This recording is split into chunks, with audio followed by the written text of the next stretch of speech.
Hey guys, we are back for another stream, another episode of Interstage Window, and this week it's myself, Karen Terry, and Landon is with me. Hello, I am here as always, just stalking in the background. Yeah, so before we kind of like get into our little introductions and favorite things and things like that, I just want to say that we are not going to be having a show next week. I'm going to be doing some well-needed PTO. I have not been taking my PTO like I should be, and I don't Yay! want to lose it. So next week, no stream. I'm going to be taking some like time off. There will still be an episode of Spare Room, but no episode of Interstage Window. So be aware of that for next week. So yeah, Landon, what are we talking about this week? Well, actually kind of topical to the idea of you taking PTO this week.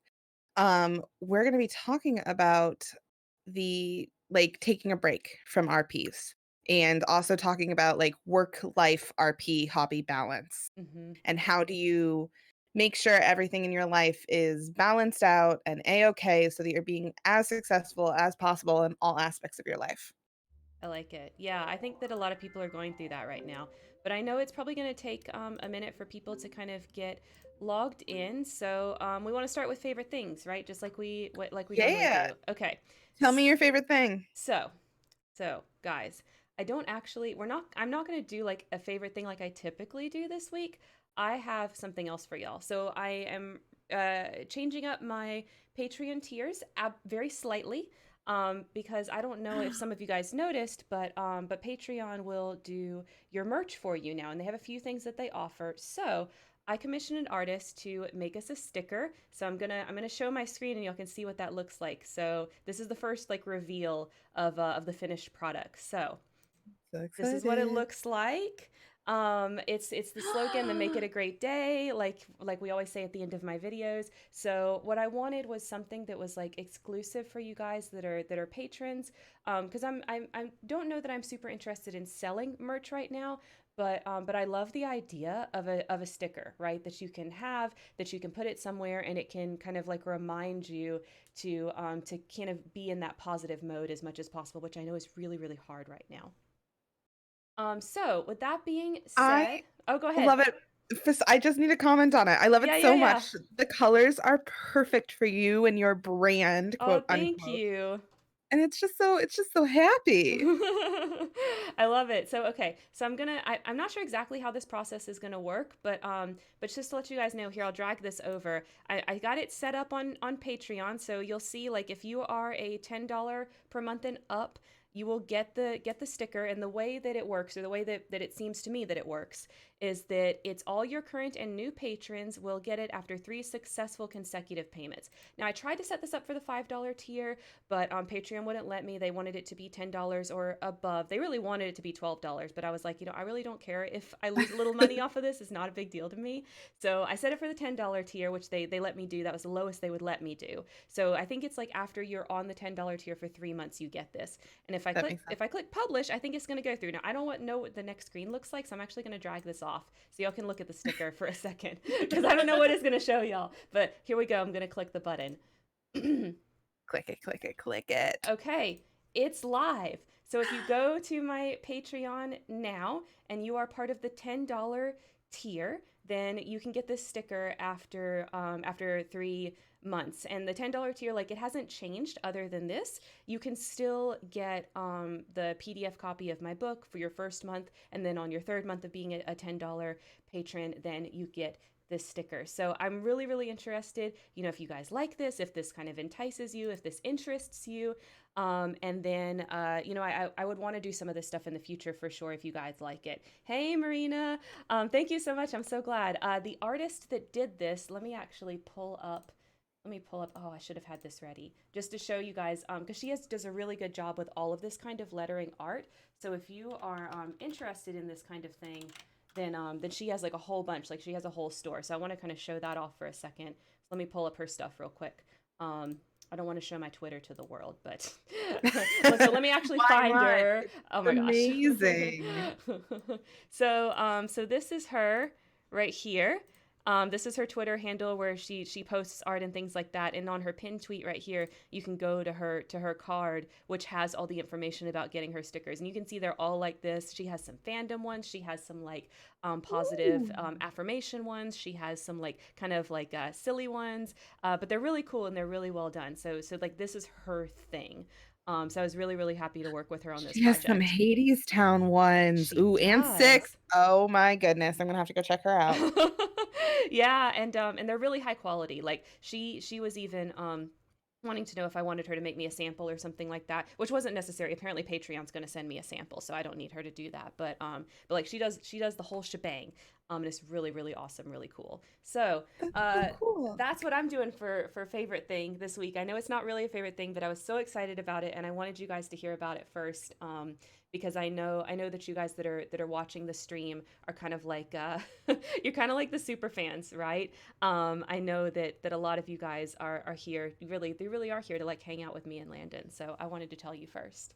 That's so awesome. Yeah. I'm glad. It is totally a favorite thing. Big Yes. events are favorite things. Oh, that's true. Yeah, I suppose that's true. Okay, so while I'm getting the game going, Landon, what was your favorite thing this week? Man, here I am being indecisive again. I have 2. Uh oh. So I apologize. No, the first one, I mean, the first one I really shouldn't shout out because it's like this evil technology thing. And it's kind of ruining my life, but also being awesome. Uh I caved and got an Apple Watch, oh. Ooh, you're which fancy now. we really are. And how that happened is I just one day, blacked out and got one.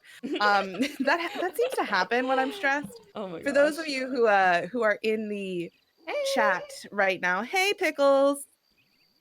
For those of you who are in the chat right now, I am going through it right now.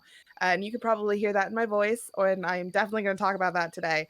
And when I go through it, I apparently, not in like a shopaholic sort of way, but I buy stuff. It's not the best coping mechanism in the world, but it happens. And this time it happened to be an Apple Watch, which has been so great for like keeping on top of organization. And it has things like activity and heart rate monitor and sleep monitor, and that has been so cool. Uh, but also I now constantly am aware of, my social technology life happening because it's on my wrist. So you can't just like flip your phone over to not see your notifications, right? Is that pretty Yeah, much I what's I happening? can't just I can't just like forget it in the other room anymore because it's on my wrist. Oh my It gosh. is now a part of me. Um and I love it because like it's like, oh, okay, cool. There's an email that came through that I need to check out. Or if my mom is like texting me, I'm like, oh, that's really not important because I can just read it, which Mhm. is nice. But also at the same time, just like constantly being needed just adds to the stress. So I guess it's kind of a favorite thing, but not really a favorite thing. It sounds like there's a little bit of mixed emotions there going on. Um, Currently, my life in general. I think that's all of us at the moment, right? That's all of us at the moment. Yes, which is why this topic I felt was necessary. Yeah, absolutely. Well, I love that. You'll have to keep me updated how you like the Apple Watch. I had Yeah. something kind of similar at one point. It was like tied into my health insurance, right? So it was like one of those programs you got like a fake Apple Watch type of thing that tracked your Mm. steps and it helped Yeah. you get like discounts on your health insurance and crap like that. But my current company doesn't have something like that, so I haven't used it in a long time. But I had one of those. Like there was like a fake. It was like a fake Apple Watch, fake Fitbit Like a thing. Fitbit kind of thing, Yeah, yeah. yeah, but it wasn't like a real one. It wasn't like a name brand Fitbit. It's really interesting because if my Apple Watch as far as, like, steps and how fa sorry, my cat is going crazy in the background. Hey, How kitty. far I am how far I'm walking and stuff like that is I'm apparently a pacer when I teach because Oh, I have cool. been getting so much steps in this last week that it is kind of insane. That's good though. I mean, that's good. I know that I was definitely in better shape when I was doing like classroom teaching as opposed to like building Yeah. e-learnings and things like that for kind of similar reasons, right? So, I feel that. I'm like, "Okay, cool. We'll walk several miles a day that I didn't realize I was walking because it's all around the classroom." Yep. I did that too. I did that too. I could always tell a big difference in my steps when I had a class going on versus when I didn't have any students at the moment. Yep. Yeah. So, So what's your other favorite thing? Well, the other favorite thing is that, it's kind of the community again. I know I said that last week, but for Mm. this for a separate reason. And that is because I it's been a very stressful couple of weeks as far as what this semester and year is going to look like as far as my job. Oh. Um, and I have been officially given my own classroom with my own class to teach, Ah, I'm so and excited for you. thank you. I am so excited and so completely overwhelmed and happy and thrilled, but it's a lot of new stuff coming at you all from different directions. So for right now, I'm just kind of like in this overwhelmed sense of the world right now. But it's going to be so good and I'm so happy, and this is my first week teaching. I finally had students after like 3 weeks of prep, which was really really nice.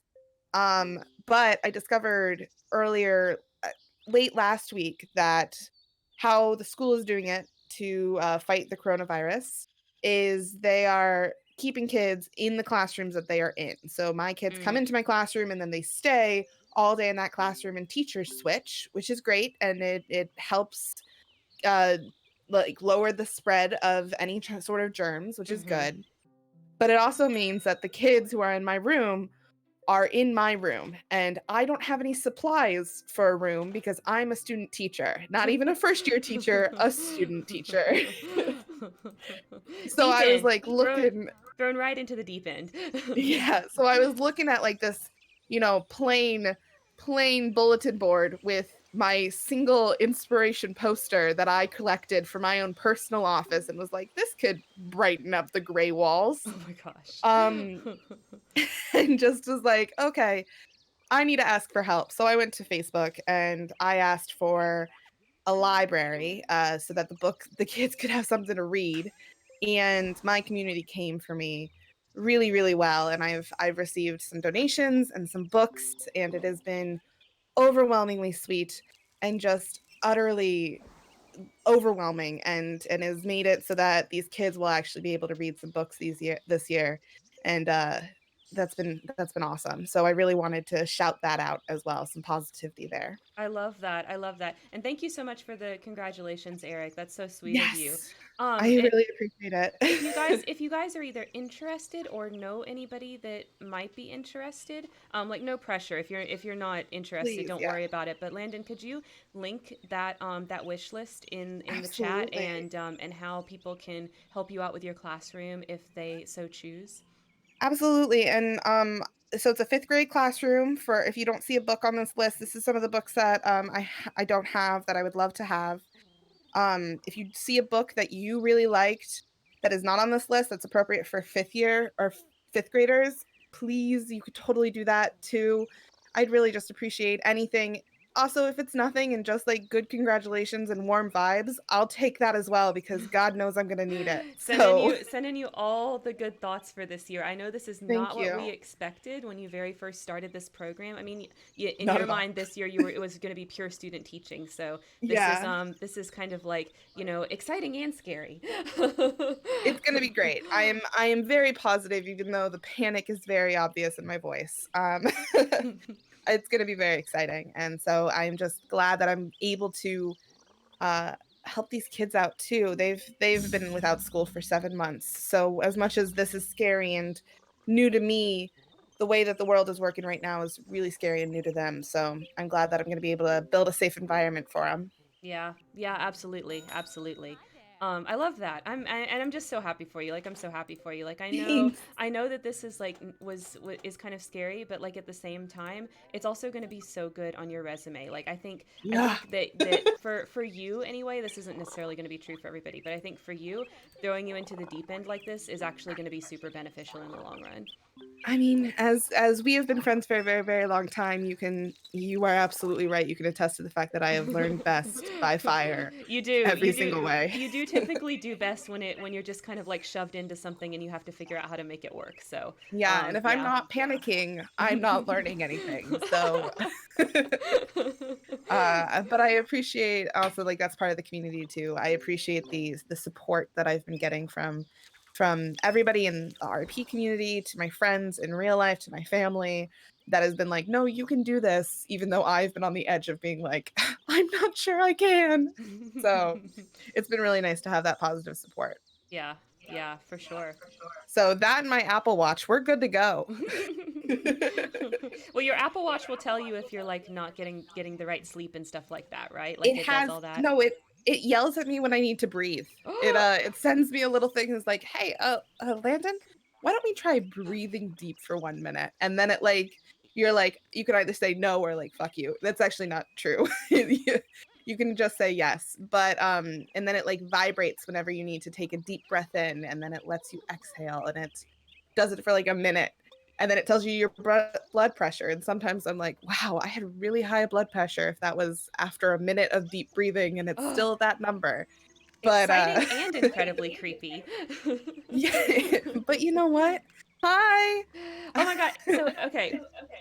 Vi, did you Sorry, I make just saw Vi in there. did you make a username just for us, Vi? Because I know you told me last time you didn't have a username and that's why you didn't follow or talk while we were streaming. So ah! I love her so much. Thank you. Just in time for my for the listening to me go crazy.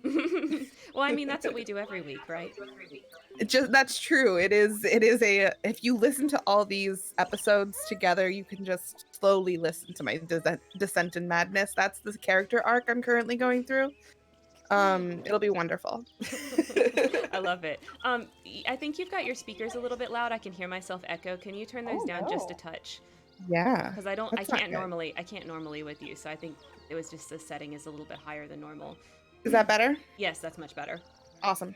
Yeah, Varric says very important. Breathing is a fundamental part of the therapy I take. Yeah, I mean, Yes. I agree. I know when I'm having an anxiety attack or something like that, one of the things that really helps me is like square breathing techniques or like timed breathing techniques or things like that. Just to kind of like it's just like a really quick way to make your brain like kind of reboot, if that makes any Yeah. sense. So yeah, I mean, on one hand, it's kind of like it's a little bit creepy, right? Because like now Apple has that data about you, and I'm not so sure I'm happy about that. But it's nice to have a reminder that comes from something objective, like a piece of technology. That you don't feel bad about saying "fuck you, shut up" to. Like I can't breathe right now. Thank you. But also like, oh, yeah, thanks for the reminder. I guess I could take a second to Oh just like shoot. get my life back together. Yeah, for So, sure.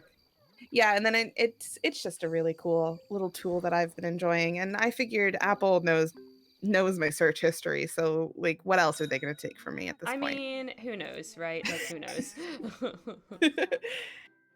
All right, should we get into the topic today? Yeah, I think so. Let's get into it. How do we want to get started? Well, I think it's really important to discuss what comes of like what big changes happen that makes the work life hobby balance come out of whack because I Yeah. think that that is something that we're all kind of going through right now or that we have all experienced and I think that that would be probably a good place to start. Yeah, okay. I like that. Um, oh, something happened with your volume again. I'm echoing again. Oh no. It's okay. All right. But kind of like while you're looking at that, I can kind of speak on that a little bit. Um, I think that like for me, we talked about this during the ritual and symbolism episode, right? Like rituals and patterns are really important for me. So when something crazy happens that throws the pattern out of whack, it can definitely like really mess with my creative, flow and juices and things like that. It becomes are you good? Sorry, Yeah, I heard a weird sorry. noise. Yep, um we're good. yeah, I'm still echoing. I don't know what's different. I'm so sorry. All right, no, it's fine. I'm going to connect and reconnect and see if that'll change it. Okay. Um, so when it comes to like patterns changing drastically, it can be really difficult for me to get interested in hobbies, especially creative things, because of course a lot of my hobbies, like with role play and stuff like that, and making the videos, they're all very creative hobbies that take a lot of that creative energy.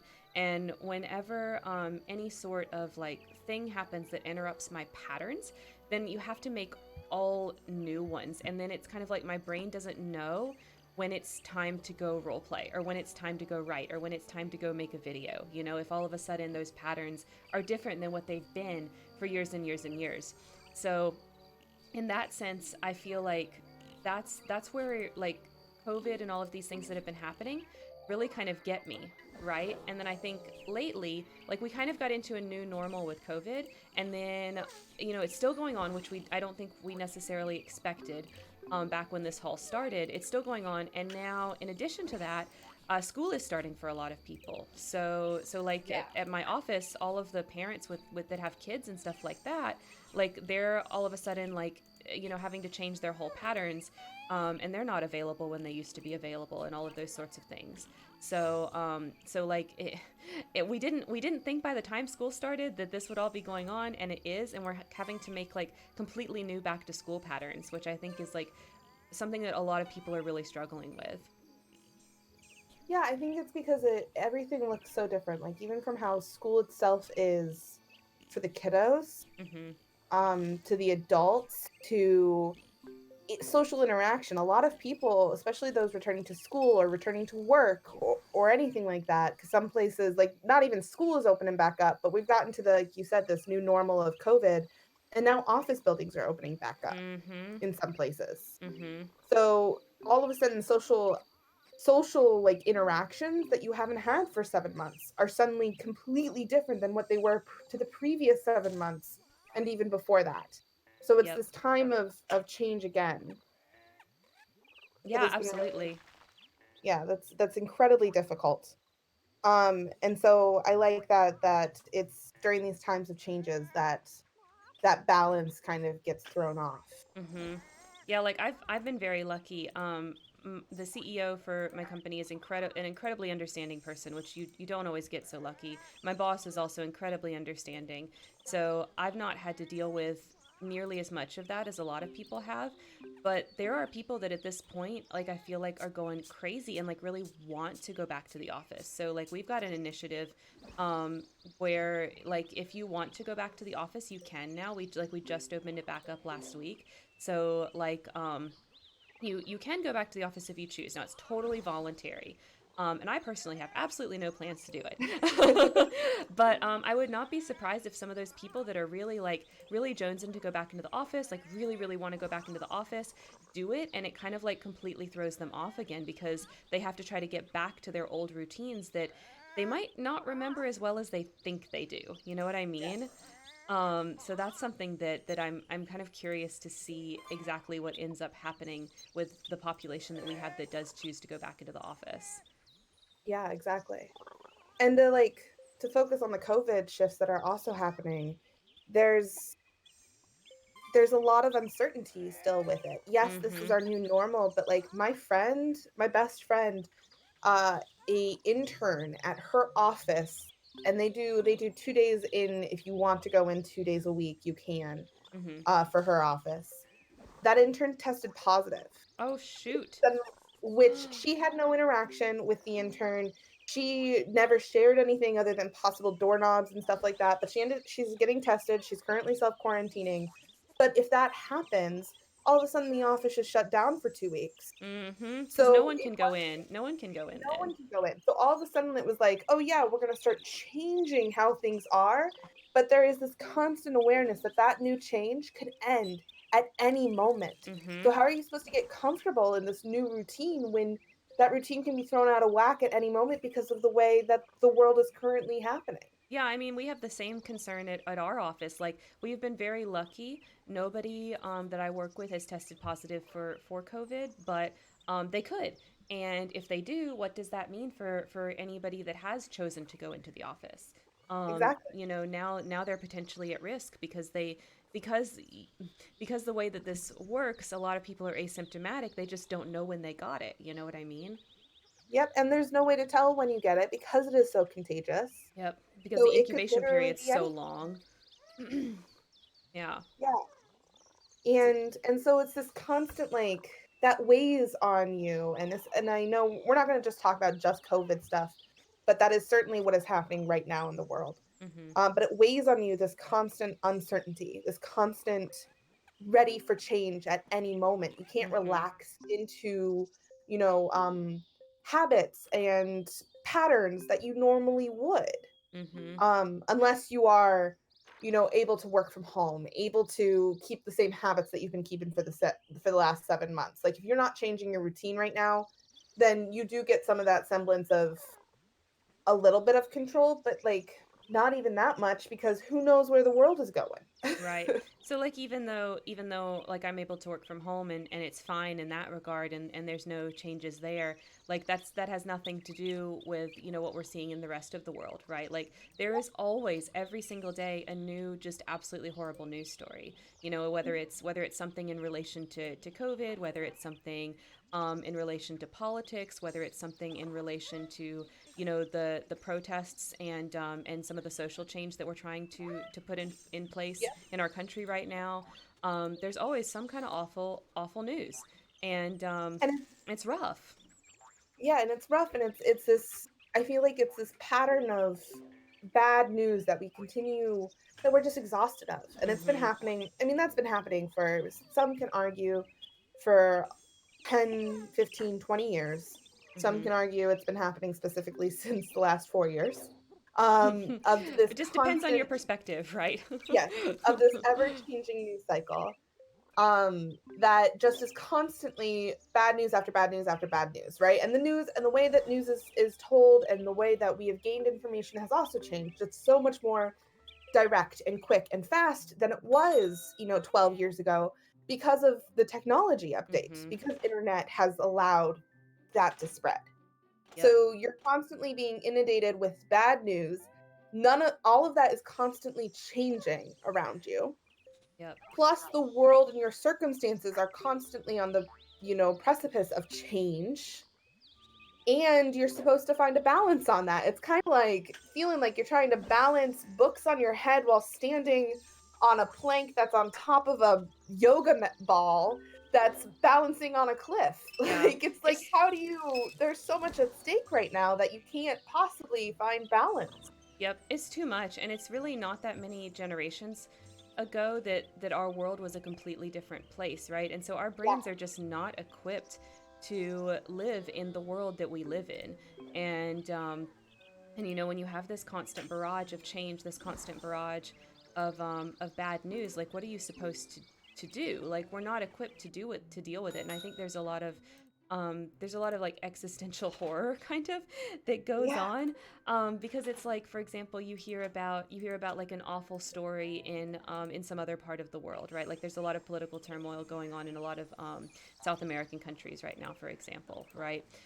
Things that they're going through, and you hear about that, and there's nothing I can do about that. There's nothing I can do about that. I cannot help that situation. I cannot contribute to that situation. I can do absolutely nothing but consume the information, and so it does me no good.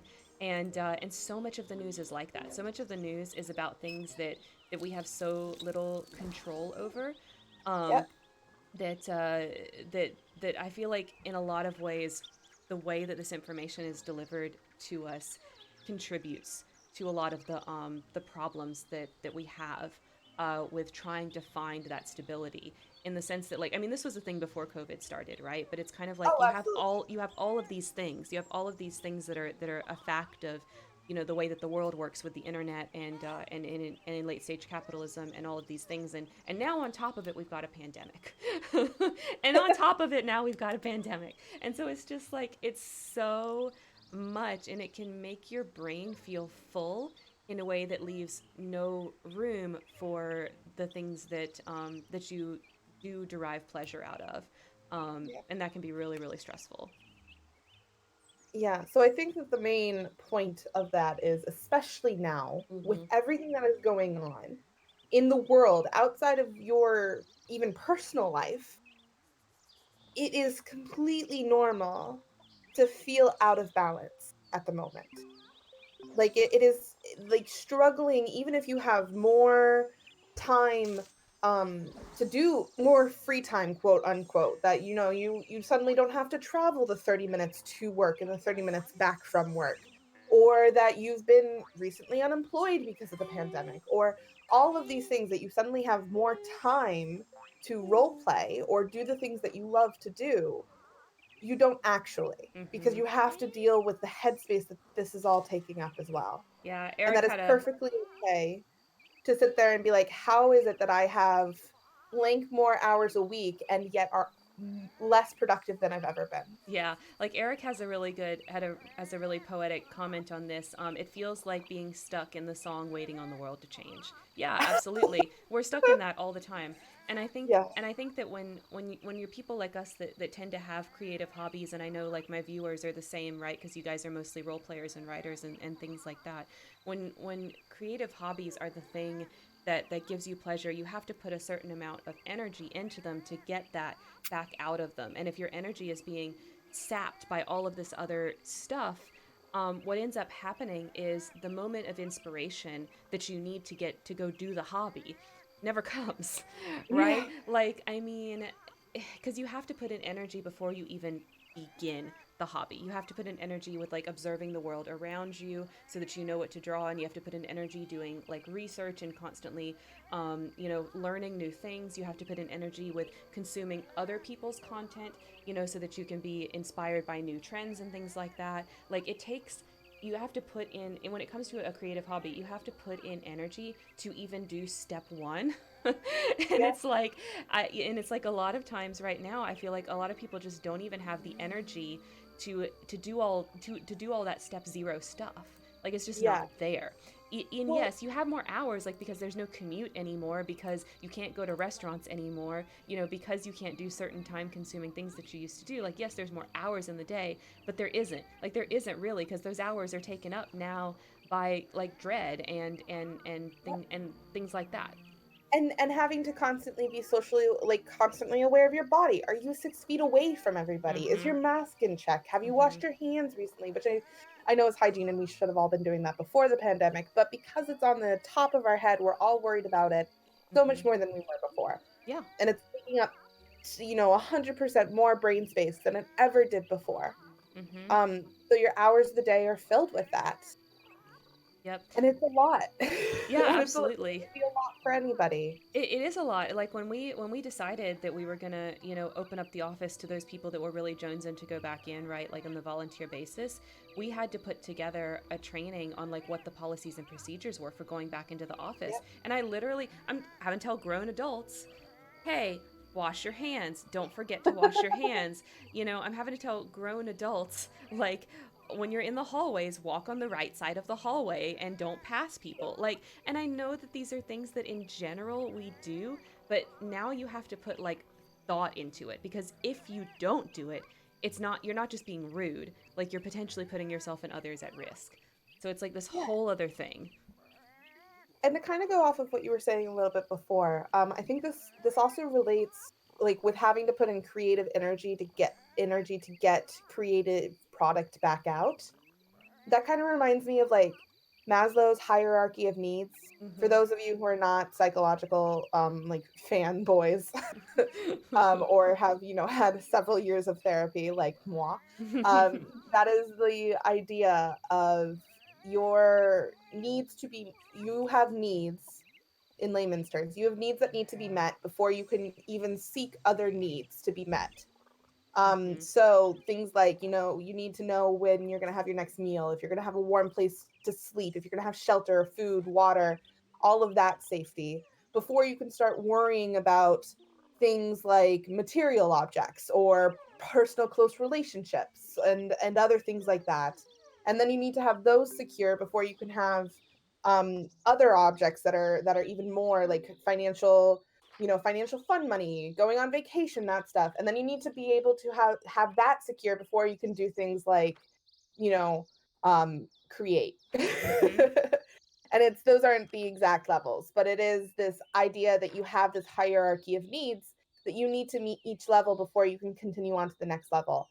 And right now, because we are in this state of constant worry, we don't have that security to easily access that next level. Mhm. And that is why there has been so much. I mean, you can even see on, YouTube and TikTokers and all of these, famous quote unquote people who need to take breaks during this time because for them, they are also worried about all of this and they need to take that creative break. if that Yeah. makes sense. Yeah, absolutely. You know, because if you're not going out into the world and doing your normal routine, like you're not getting inspired, right? Yeah. And if you're not doing your normal routines that cause you to get inspired, then you can't even get to step one of whatever, you know, hobby or activity is that you want to do. Like you just Yeah. can't. Yeah. So I guess you are not alone in this Yeah. moment feeling overwhelmed. And if you feel overwhelmed, like that you can't balance everything and that, you're falling behind in role play or you're falling behind in relationships or you're not connecting with friends as much, you are not alone in that. Yeah. Everyone's kind of Um, going through it right now, to yeah, different degrees. Like, absolutely. and I think something to keep in mind when it comes to that is, you know, because we're only interacting with our friends on social media now, like we're not really interacting with them in reality as much. Like you might be a little bit, but not the way that you used to.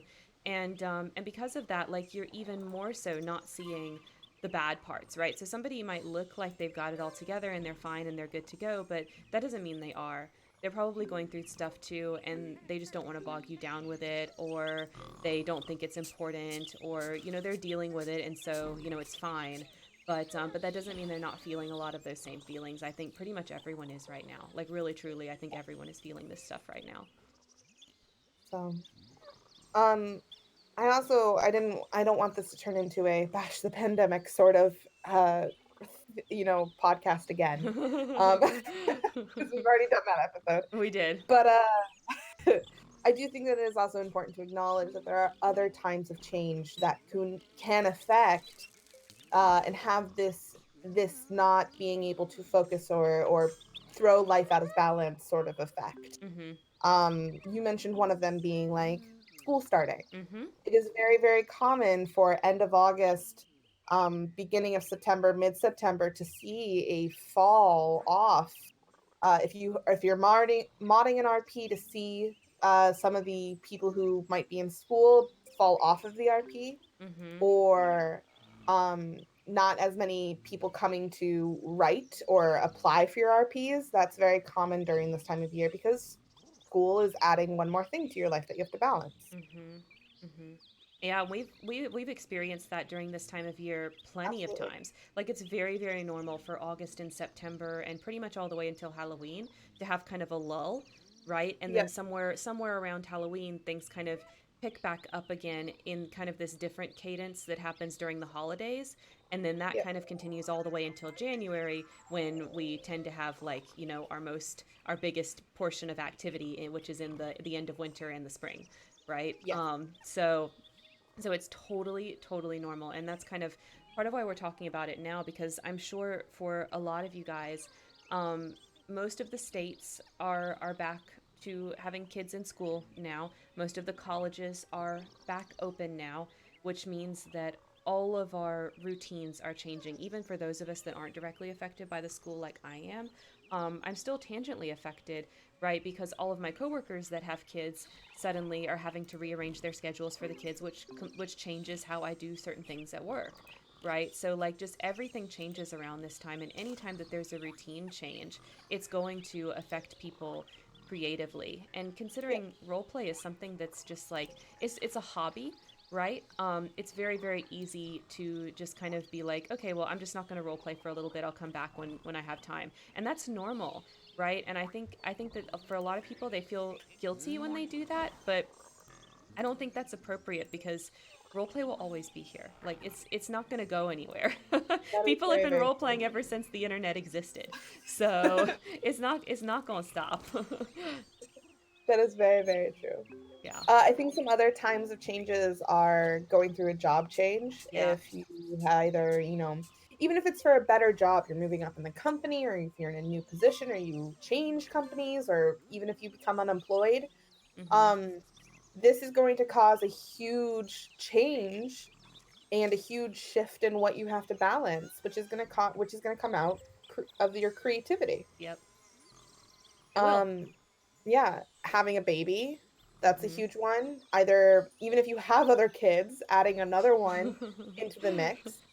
It's always is gonna chaotic no matter how many times you go through it. Or at least I've never seen one be like smooth and happy the whole time. There's always craziness that happens, always. there's always I feel like that there's this joke that is very common among like mother friends. I used to nanny, so like around other mothers that would talk about like how the first one that the second one is just like the first one. It's just like having one, and then a mom would have two, and then they'd be like, "No, it's nothing like having just one." And then the moms would be like, "Oh, the third one's exactly like having the second one." And then they'd have the third one, and then it was like, "No, it's worse."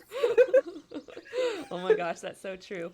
And I think in addition to that, I mean, any kind of big life change is gonna have this happen, right? So you think about the typical, three things like weddings, funerals, and moving house, right? Like Yeah.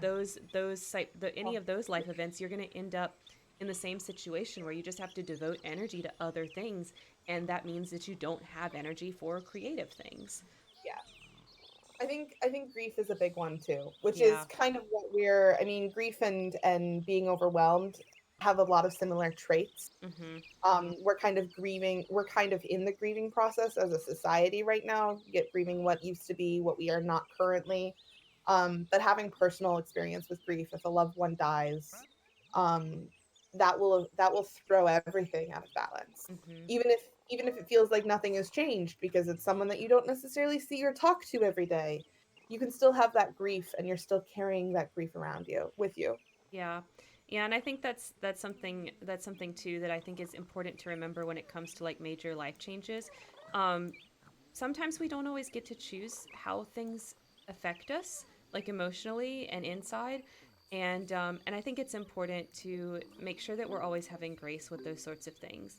You know what I mean? Like it might be something that you don't think is very upsetting. That the person shouldn't have to take a break, or you might be telling it to yourself, like this isn't a big deal. I don't know why I can't write. Um, Yeah. but I think it's important to have grace with yourself and to do what you can to to kind of let yourself go through that process, because like again, like I'm probably going to say this a few times, like role play is always going to be there. It's always going to be there, you know. I mean, I took a break from role play for a little Yeah. while when I Yeah. was in when I was graduating college. It was an incredibly stressful time for me. It was 2008, so the housing crisis was going on, so everything was crazy.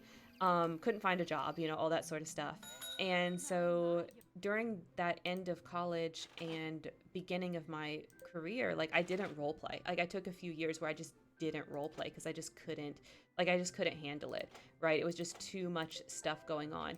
And it's funny because at that time in my life, I did have a lot of hours available, but I still couldn't do it. Because my final Yeah. semester, yeah, like my final semester of school, like I didn't need that many more credits to graduate, so I didn't stress myself out, and like I only took what I had to. So I didn't even have as many classes as normal during that last semester.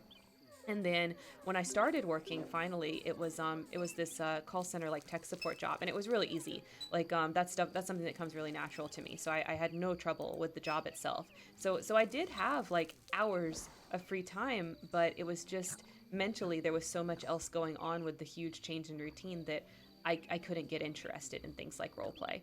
Um, Yep. so and then kind of as my career progressed, I eventually came back to role play.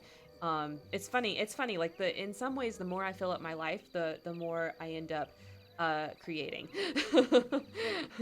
You know what I I mean, mean? yeah, I mean, that's Maslow's hierarchy of needs, right? You've Mm-hmm. you've gotten to that point where you've filled up your life and you're like, "Oh, I'm satisfied in all other aspects. I have this creativity I can use." Mm-hmm. Mm-hmm. Whereas if you are, stressed or overwhelmed and stuff like that, it's really hard to tap into that. Yeah, absolutely. Yeah. And I mean, I'm very much the same way. We've always joked that there I mean, not necessarily currently, but in the past, that the busier I am, the better role player I am. Um, Well, I think there's a happy medium, right? Like I don't think it's quite yeah, that extreme, but I do think that if you have nothing going on, you also don't end up writing, I right? don't. So there is definitely a too much, right? There's a too much, but Yeah. there's also like a not enough. Like Yeah. there's something in the other direction too. Yes, absolutely, and I mean, that's always been the joke is that it's like, "Oh, I Yeah. need to be doing all of this stuff," in order for me to want to log on and write. Mhm. And when I'm not, and when I'm home alone, or there's a vacation, or this, that, and the other thing, it's like, oh, never. Actually, let's just binge watch stupid TV shows. Um, Right? so it's part of finding your balance and what works for you, and also knowing that at any point in time, something might need a little bit more attention. Mhm. Something might come in the way and take up a little bit more brain space than it normally does. Mhm. Um, and then that's okay too. Yeah. So I think it would be good now to transition and move into what happens if you need to take a break. Yeah. Because, like you said, you've taken a break. I took a break when I first moved to Maine. Mhm. It was an incredibly overwhelming time. I moved here. I tried to keep up. I didn't keep up. And then I took a break probably for a year. Yeah, I think it was like a Um, year. yeah, until things got settled, until I had friends and a job and I was in school and all of these transitions had finished finished transitioning, and it was part of living my life again. Yeah. Um, how do you take that break, no matter how big or small, no matter if it's a year or even 2 weeks or even just a week? How do you do that process? Yeah, so Um, so Eric is saying he's currently on a break. Yeah, I think a lot of people are currently on role play breaks right now. But if you're not and you're feeling like you need to, my recommendation is really just to let your partners know if you're in a group role play, let the moderators know. I mean, I can't guarantee what the reaction will be. I'm sure that we'll talk in just a minute about what I think their reaction should be. But oh, Thumper, hey, you're here just in time. You're here just in time for us to talk about hiatuses and breaks. So that's where we are right now. Um, so I think the communication is an important part of it, right? Because what you don't want is to burn that bridge, right? Like you don't want to be in a situation where when you come back, you can't rekindle those friendships. You know what I mean? yes. So when you have to take a break, like okay, when I took my really long break, at the beginning of my career, one thing I didn't do that I super regret is I didn't do anything to make sure I had the contact information for my favorite roleplay partners. So I lost them all when I came Oh, back. Yeah. So what I do nowadays is if I have a roleplay partner that I really love, um that needs to take a break, or I start feeling like they might tell me that soon, what I try to do is get some of their other social medias, right? Like I try to get like their Facebook, I try to get their Twitter, I try to get their phone number, stuff like that, so that whenever they are ready to come back to role play, we can easily do that. And vice versa also. Like if I need to take a break, then I want to get that information because when I come back, I want to be able to rekindle those friendships. I don't want to be in a situation where I have to completely start over again because that's what I had to do. And it sucked. It sucked. Like, yeah. I'm sure my old partners are still role playing, hell knows where, and especially because in role play communities, we tend to change pseudonyms every so often. Like, just who the hell knows? Like, who the hell knows if I would even know if I saw any of them again? You know what I I mean? I feel So, like this would be a really great time to have like an Ellen DeGeneres moment where I'd be like, "Well, one of them's here oh now." my God. Um, Ah! but I don't. Just kidding. Yeah, I mean, you wouldn't know, right? So like, I know. I'm so kidding. that's what I think. Like, if you need to take a break, don't cut yourself off from those people completely. Or is she? God, I hope she's not Ellen. I hear Ellen's really a mean lady. I am. Well, I'm very mean too, but I am not Well, Ellen DeGeneres. um what was I lost my train of thought. Sorry, that was really funny. It's because Nicole's so clever and witty. um so yeah, that's something that I would recommend is don't cut off contact with those people completely and communicate with them so that you don't burn that bridge, so that when you come back they are still interested in you, and they're not like, yeah, you ghosted me and it really hurt my feelings and I just can't even anymore. Like you don't want that reaction. And I don't think most people would do that. I think most people would be like, oh my God, I'm so excited to see you again. They wouldn't care. But, some people are going to. Well, I mean, and I So think I think it's just nice. It's just nicer to communicate. and I think it also matters the relationship and Yeah. what's happening and where you're at. If you've been writing with this person every single day for the last 2 years and then they just ghost you, I'm not gonna lie, I'd be a little bit like, "You just kinda vanished." I'm not Yeah. sure I'm there to just be like, jump back right into it. Yeah, Um, it would take me a minute, right, to build that trust back up. And I would kind of expect like some kind of apology or admission of what happened, you know? And not that I'm not that most of the time I really don't care if someone apologizes. That's a whole other thing. That's a whole other topic. But like I would expect if somebody was like really my friend and cared about me that they would kind of like have some kind of regret for not telling me they disappeared, you know? So there would be like a lot of feelings that we would have to work through in regard to that. yeah, absolutely. And I think also that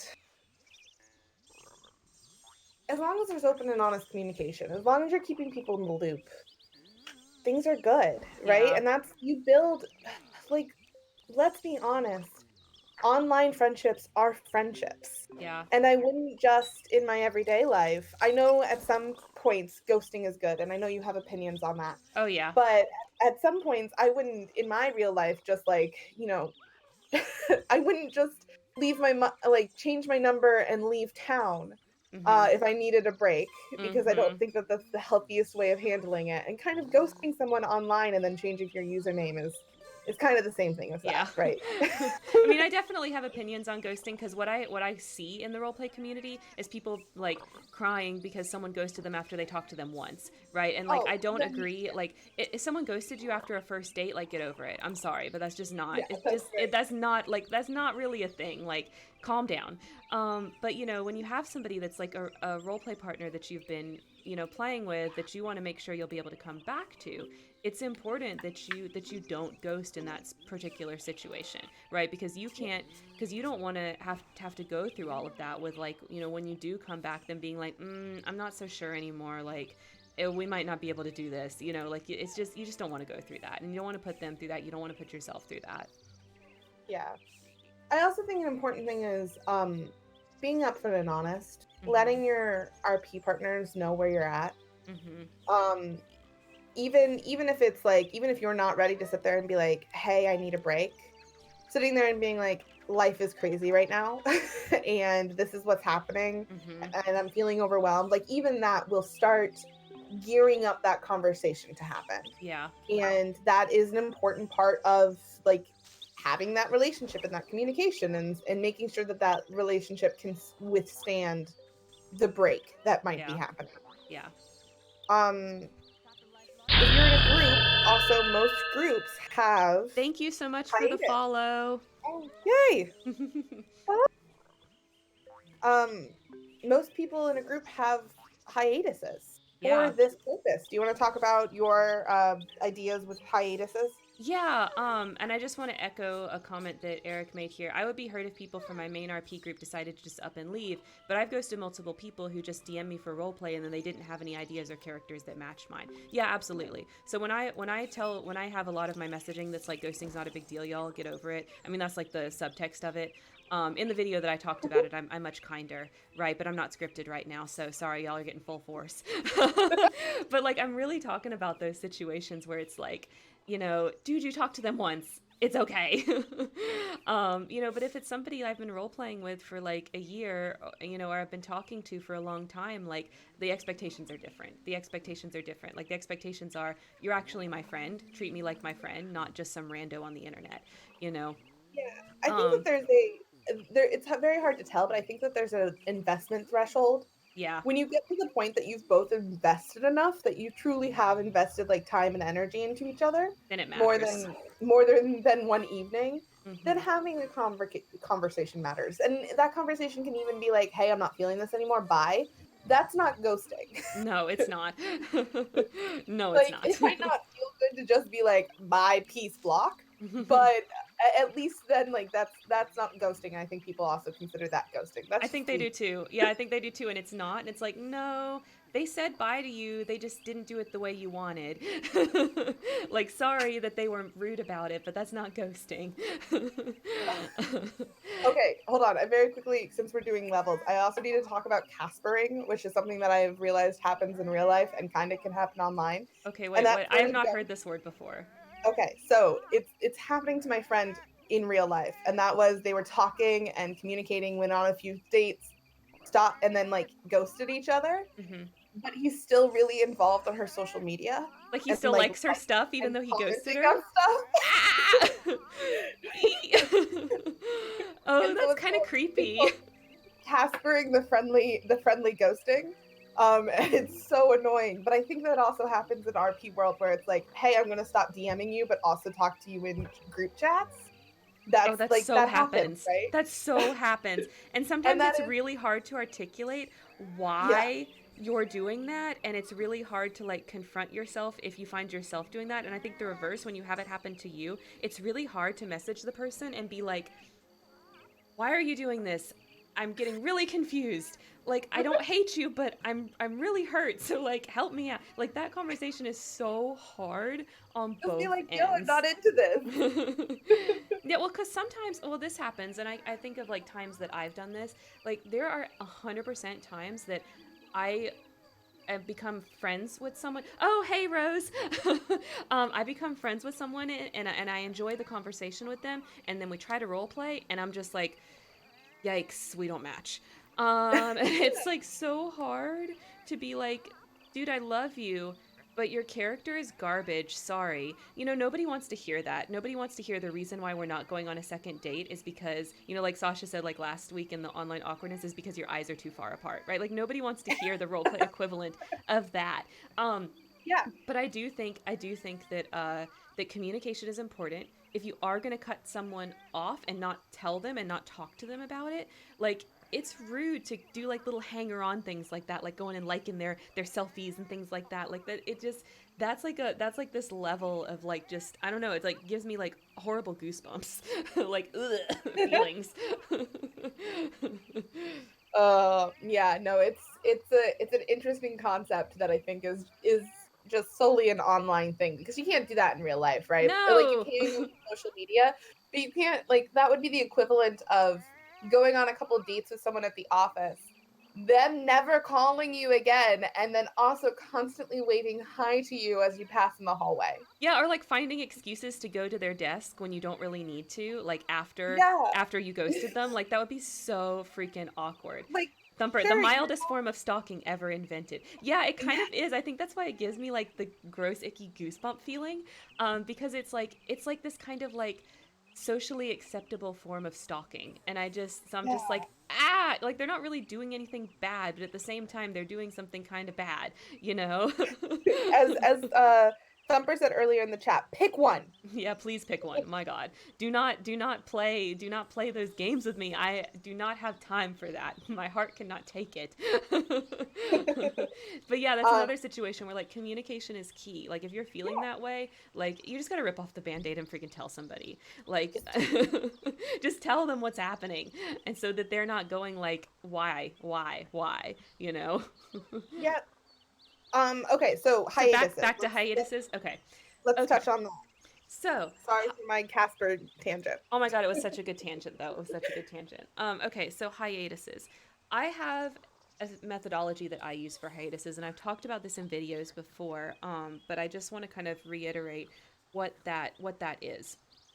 When I think hiatuses should be granted basically for any reason except for like, I don't feel like role playing, right? You know what I mean?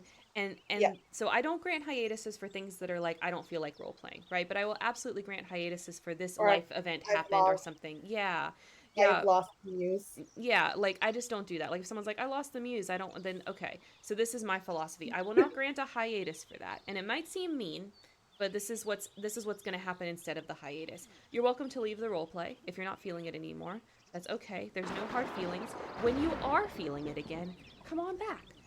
We're not going to tell you can't come back. Like, right? Yeah, Like, so in that way, like, even though, so I'm not going to grant a hiatus for somebody that's like, just, I just don't feel like role playing anymore. But I'm also not going to tell them they can't come back. Like, it's okay.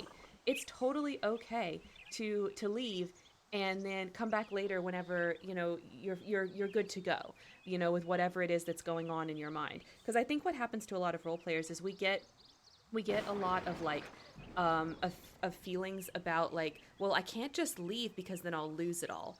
But that's not true. I don't run Yeah. my role plays with like that. I don't think others should run their role plays like that. Like, you should not be told you can't come back to a role play unless you actually screw up. And telling a mod I'm not feeling it anymore is not screwing up. Like, you're communicating, you're doing what you're supposed to be doing, so that's kind of like my philosophy when it comes to hiatuses, and what I do instead of granting a hiatus for reasons that aren't really valid hiatus reasons, right? So that's the methodology, and that's how I wish a lot more would handle it, because I think if it was handled that way, people would feel more comfortable leaving role plays that they're not really feeling. Yes. Yeah. I agree with that. Yeah. I like Thumper's comment, or if you have no thread started and you just joined. Yeah, like that happens, right? Like, people would We've had a few of join the role those. play. Yeah, people join the role play. They write one starter, and they're like, "I need a hiatus," and it's like, "Nah, bro. Yep. You need to Come back come later. back when you're ready. We'll save your application. Come back when you're ready." Um, Yeah, I feel like in those situations particularly, those are the situations where it's like you're just not feeling that role play, and that's mhm, okay. mhm. But you don't need to like slow ghost us. It's fine. Just leave. Yeah, it's nobody's gonna have their feelings hurt if you need to leave, right? Because you Oh, exactly. communicated, you did what you were supposed to do. If people do have their feelings hurt, I feel like in that situation, like that's on them. Like, if you're getting your feelings hurt when someone leaves, then I think there's probably something else going on with you. Like, maybe you don't have enough role play partners in general. Maybe you're Yep, like, you've got something else going on where role play is more important to you than it really should be. Something else that we probably need to like dig into.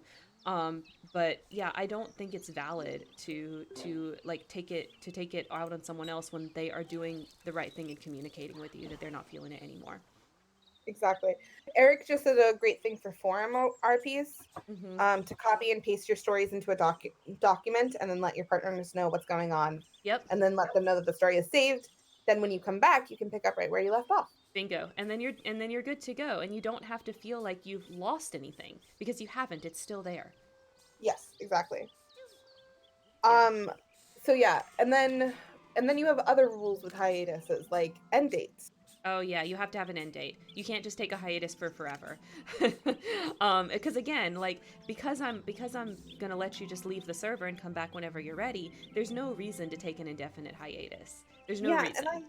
I also think it's an important caveat to also explain that we will never question the length of your hiatus. No. That it like that's the other thing too is that we're not going to sit there and be like, "Oh, your end date is too long from now for the thing that you're going through." Like Yeah. we'll never No. do that. It's just that we need to know when to expect you back, and if you're Hmm. not back by then, that's okay. We're just going to like remove you for activity and then you're welcome to come back as soon as you are ready. Right, because they Or in you that need to check case, yeah, because in that case the person communicated, so they're welcome back whenever they want to come back. it. Yeah. So if you're in that situation, like, the longest hiatus we'll grant is a month, right? Like, if you need longer than a month, then we typically will tell you go ahead and leave and come back when you're ready, right? But Exactly. we have to have some kind of end date, and we do have people that are just like, I'm having a rough time mentally right now, and I don't know when I'm going to get out of this funk that I'm in, and that's why they don't want to set end dates for that reason. But then, like, if we're gonna let you back in when you come back, then it's okay. Like, it's not a big deal, you know? Exactly. Yeah. Oh my gosh, Um Thumper's reminding me. I remember when that happened. that So happens a Thumper had asked for lot. for a hiatus, but she got confused about the dates. And We we all felt so bad. yeah, I was like, oh shoot. No. Because Yeah, but didn't you? it worked Yeah. out. It worked out, but it was Oh, like really you got crazy. it. You graduated, got your master's degree. It was awesome, Yeah. but it was a lot. Yeah. But yeah, so I think taking a hiatus is more than if you need it, take it. That's what it's there for. Yep. And if you are a mod, you should never be shaming your players for No. taking No. um, and frankly, if you're a writing partner, you should never be shaming your partners for taking a break. Yeah. I mean, break everybody needs it sometimes. And sometimes you I guess one of the things I said earlier that I want to echo back is like you don't always get to choose how you feel about things. Like sometimes you're overreacting and you can't help it. But role play is just a hobby. Like that shouldn't be like something that's over your head. You know what I mean? Even if you are overreacting, like who cares? It's a hobby. Yeah. you know? And work-life balance looks different for everybody else. Where your hobby ranks on your top 10 most important things mhm. might be very different for you than it is for me. Yeah. And if RPing is like this is what brings you pride and joy and this is the highlight of your week and everything like that, that's fine. But it might be lower on someone else's so that when time and energy and ability becomes less and less, it might find its way off the chopping block. Yeah. And that's also okay. Yeah, Rose has a comment that's a really good way to use some of the Discord features to fix this. So she had a situation where somebody didn't really know when they were going to come back from their hiatus, and so what they did is they said, okay, well, go ahead and leave, return when you're ready, and here's a special non-expiring invite link for you, in so that you have it, to make sure that you can always find your way back when you're ready. That's awesome. Yeah, I like that a lot.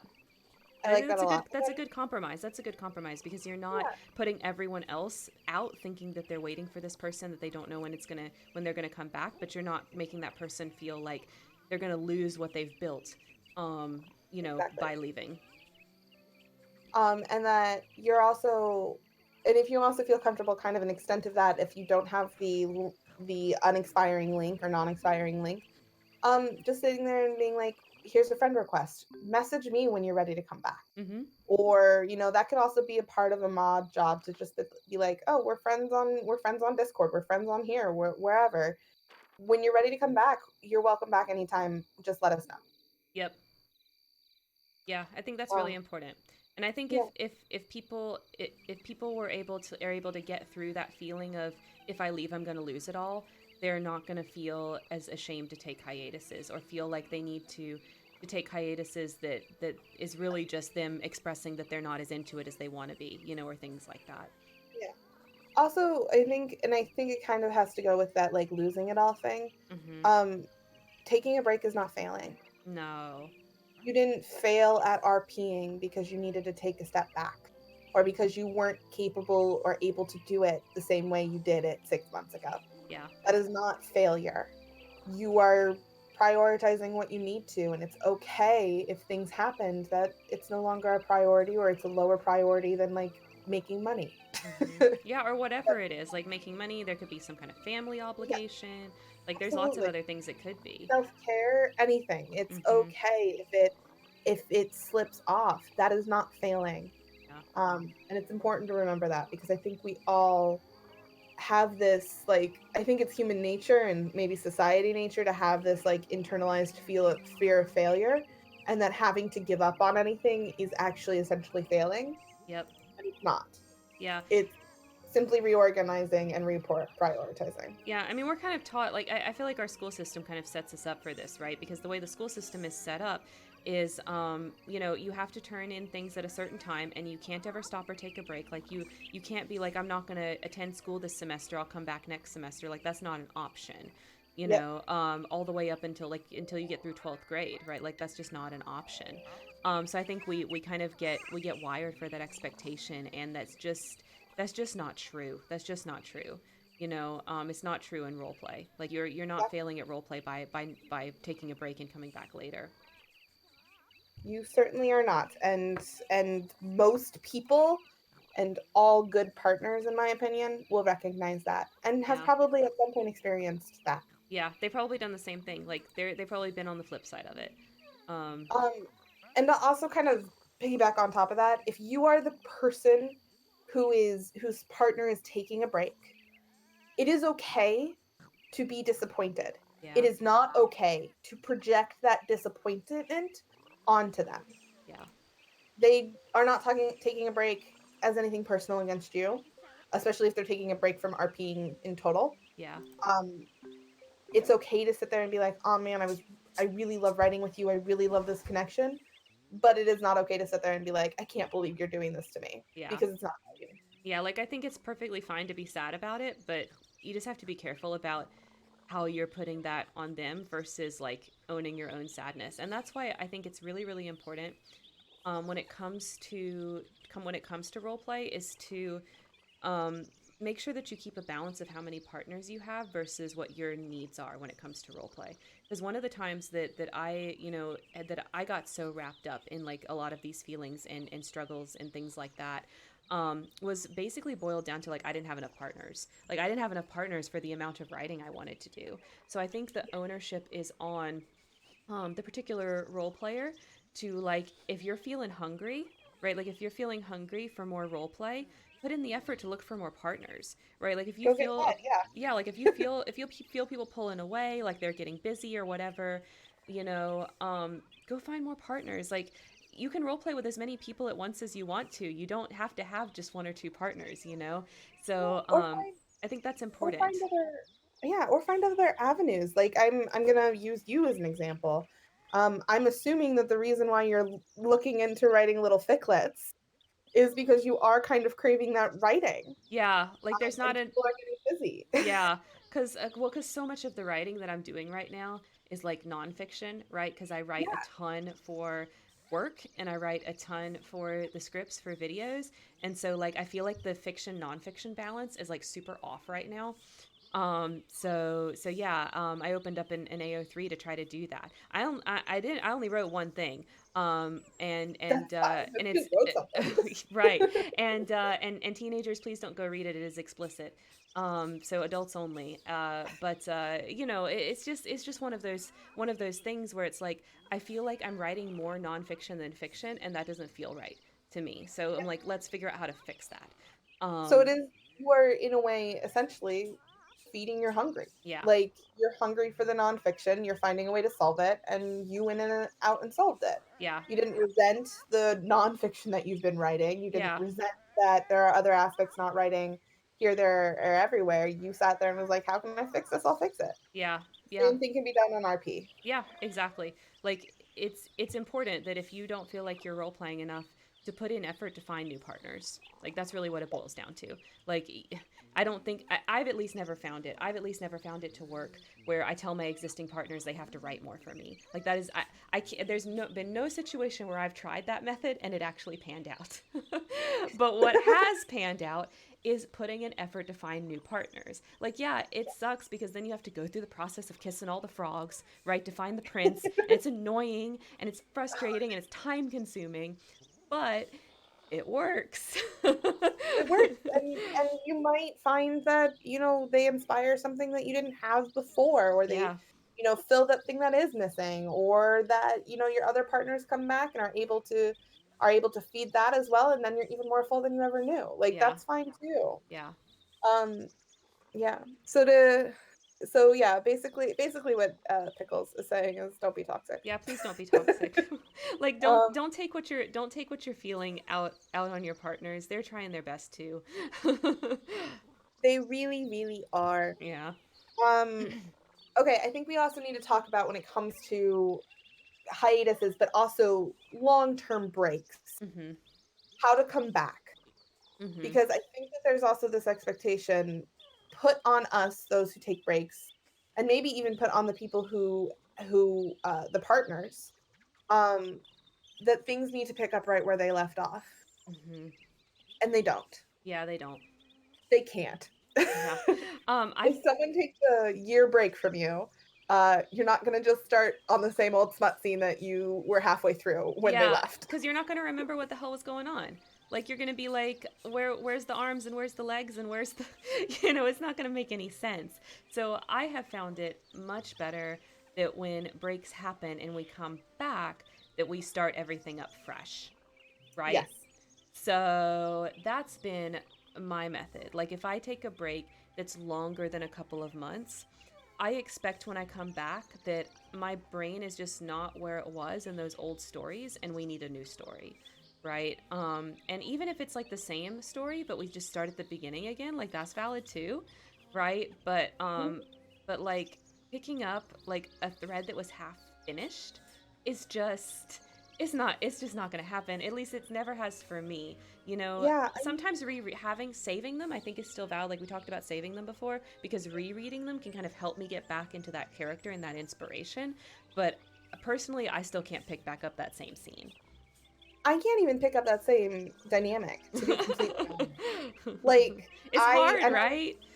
it is. It's hard to sit there and be like, "Where were we a year ago?" Yeah. Also, I'm gonna be completely honest, my rating changes. Yeah.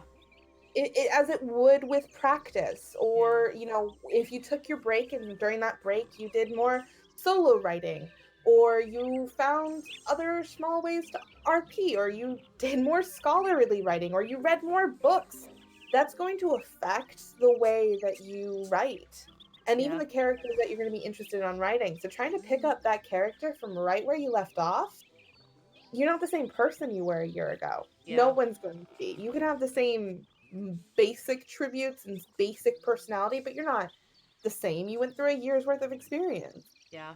So let's take that, like, our characters are going to do the same thing. There's going to be that same growth. Mhm. And so sitting there and being like, yeah, I'm going to just pick up right where we left off in the middle of this, this intense romance building, um, it's not gonna work. So sitting there, and if you wanna write the same story starting from the beginning, I think is perfectly valid. Yeah. Like Uh, I think about what a lot of fiction writers do that write novels and things like that. They might write a draft, right? And then put it yeah, away.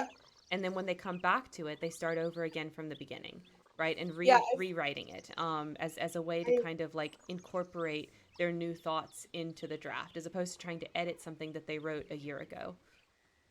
yeah, I certainly know that, that's what I do. I sit there and Mhm. I start coming back, and even if I just only got to chapter 12 on this new draft of my novel, sitting there and trying to pick up at chapter 12, I'm like, "I know what?" It doesn't make any sense, right?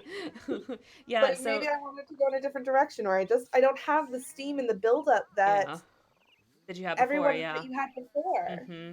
Yeah, so like pretty much Marina's echoing that same thing. If a partner is away for a longer time, I tend to not remember where I was going with existing threads in the first place. So yeah, exactly. Like I don't remember what I was intending or why I wrote something because my brain is just not there anymore, you know?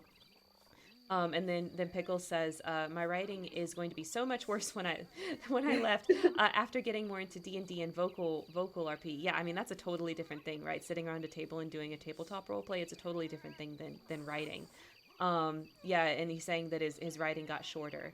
Yeah, I mean I'm not necessarily I don't necessarily think shorter is worse. I definitely think that there's merits to I'm the also to gonna different amounts. But I I'm hear also you what gonna you're saying because it's a different mode when you're like tabletop role playing.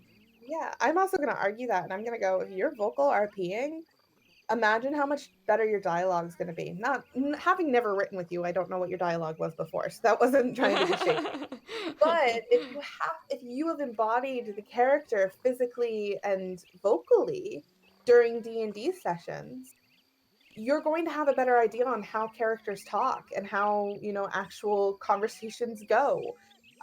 You're gonna have that available to you, which I think might even better your writing. Yeah, it might. I mean, obviously, like Eric, I haven't read your writing either, so I have no idea what I'm talking about. But I hear what you're saying that it's a different mode. I mean, I've played a bunch of tabletop games before, and it definitely is different.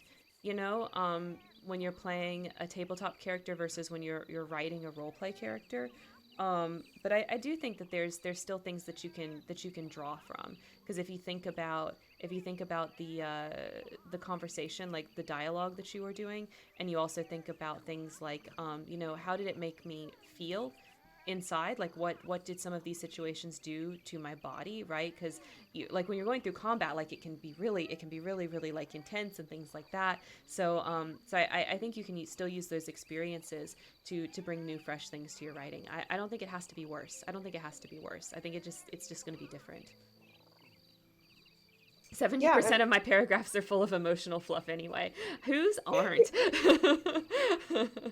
isn't that what's supposed to, I mean, what else is gonna be, like, long extended metaphors that don't relate to the characters or what's going on anyway? Like, 70% of paragraphs with emotional fluff sounds perfect. Yeah, I mean, I think a lot of role plays like that, right? That's pretty common. That's pretty normal. Yeah. Yep. So I think coming back and recognizing that things can't just pick up from where they left off. Um, both in character and out of character. Yeah. Like, if you haven't kept up with that writing relationship, you're gonna also have another person who's gone through a year worth of stuff, Mhm. um, that might put them in a completely different place. They've gone through their own grief and change and growth, just as Mhm. you have in the last year. So, what does that make that partner? What are they interested in? Are they even like, that's the other thing too, is that sitting there, you can have this agreement of, "Oh yeah, I would love to write with you when you come back." But there is that strong reality that when you come back, you might be in 2 different places and not wanting to write the same thing Yep. And I think or be it's on the same wavelength.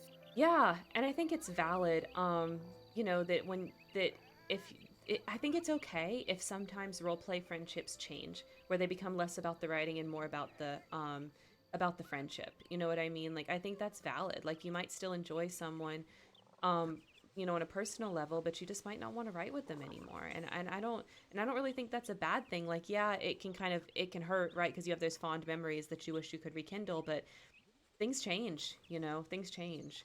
So I think that's a valid thing that happens, and try not to beat yourself up about it if you find yourself in that situation. Yeah, not a bad thing. I also think that a way to kind of, um, circumvent that, if possible, and if that's part of your style in the relationship beforehand, is that if you're friends with this person, even if you need a break, still be friends with them. Yeah. They'll check in. You don't have to all the time, and it really does depend on the relationship. Yeah. Um, and yes, it's hard to make a connection if your only thing in common was that you wrote together, Which that but happens sometimes. You have a oh, role play absolutely. partner, you role play well, and it's amazing and it's beautiful, and you try to be friends, and you're like, oh shit, I don't actually like this person. Like that happens. Oh, absolutely, and I'm not trying to, like, invalidate that. That absolutely happens, but if there is a person that you're like, "I am keeping you," check in on them every once in a while. Send them Yeah. a happy birthday, send them a Merry Christmas, Happy Holidays sort Hmm. of check-in. That way, yes, it might be a little strained when you come back, um, but if you've kept that connection alive, it's gonna be much easier starting at step 1 than step 0. Yeah, absolutely. Um, oh, Rose is saying something. Oh, yeah.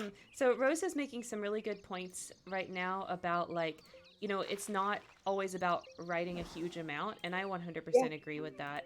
I agree. I don't I, I think good role play has a lot more to do with how good you are at like that yes and aspect, and that's basically what Yeah, she's talking about. Then it has to do with how much you can write. So like yeah, we 100% agree on that. So I don't think it's a big deal if like your length changes after you come back from a hiatus. And also like writing is a muscle, right? Like if you do want to write more, like if that's one of your goals is to figure out how to write lots and lots of words because that's kind of where you are as a writer. It's a muscle, and the only way to write more is just to keep practicing. It's not something that you can just here's a tip list, follow this tip list, and you're going to end up being a novella role play writer. Like that's just not a thing. That's not a thing. You have yeah, to practice. and that might also be part of the balance too, is sitting there and being like, "Hey, I can keep RP in my life, but that means that I can't spend days working on a multi-paragraph novella reply, Mm-hmm. that I can only do short paragraphs here and there." Yeah. That might be part of, coping with that change in balance. Yeah, It absolutely. doesn't make you it doesn't make you a worse writer, it just makes you a different type of writer. Yeah, I mean, because at different stages in their life, people are going to have situations where they have more creative energy versus less creative energy, right? So Yeah, that is what it is, and sometimes that does mean word count lowers. Yeah. Oh yeah, exactly. Eric is clarifying. Wasn't trying to say shorter was worse. No, no, that's fine. Eric, that's totally fine. I think when I comment on this type of stuff, I'm commenting not only for you guys, but also for anybody that's like listening or watching the VODs afterwards, so that nobody watching gets the wrong idea. You know? Absolutely. Yeah. So glad you don't think that shorter is worse. It's not necessarily. So I know that was a little bit of a tangent. Where should we kind of hop back to? Well, do you have any other advice on how to come back, or do you think we've like, pretty much covered the extent of it? Yeah, I mean, I feel like we pretty much covered it. Like, just to kind of reiterate, when it comes to coming back, like it really has to do with like expectations, right? Because if you communicated when you initially left, like you're going to be good there. But I think like tempering your own expectations when you come back is really important because it's not going to be exactly the same, and if that's what you're hoping for, like you're going to be really disappointed. So instead of coming back thinking like, oh, I'm going to rekindle all these things and we're going to do all these same things again, instead getting excited about all the new things that you can be doing is going to be a much better way to go into it. Absolutely. Yeah. Okay, so I think that there are a few points that I think that are very important when we're talking about taking a break that we need to touch on. Okay. And that is really being kind and forgiving yourself for it. Yeah. Because I think, like we kind of hinted and talked about earlier, that there's this feeling of failure attached with needing to take a break or no longer prioritizing this hobby as something top 10, top 5, top 3 um things in life, that there's this like sense of giving up, losing everything, and failure attached with admitting that you need a break from something. Mm-hmm.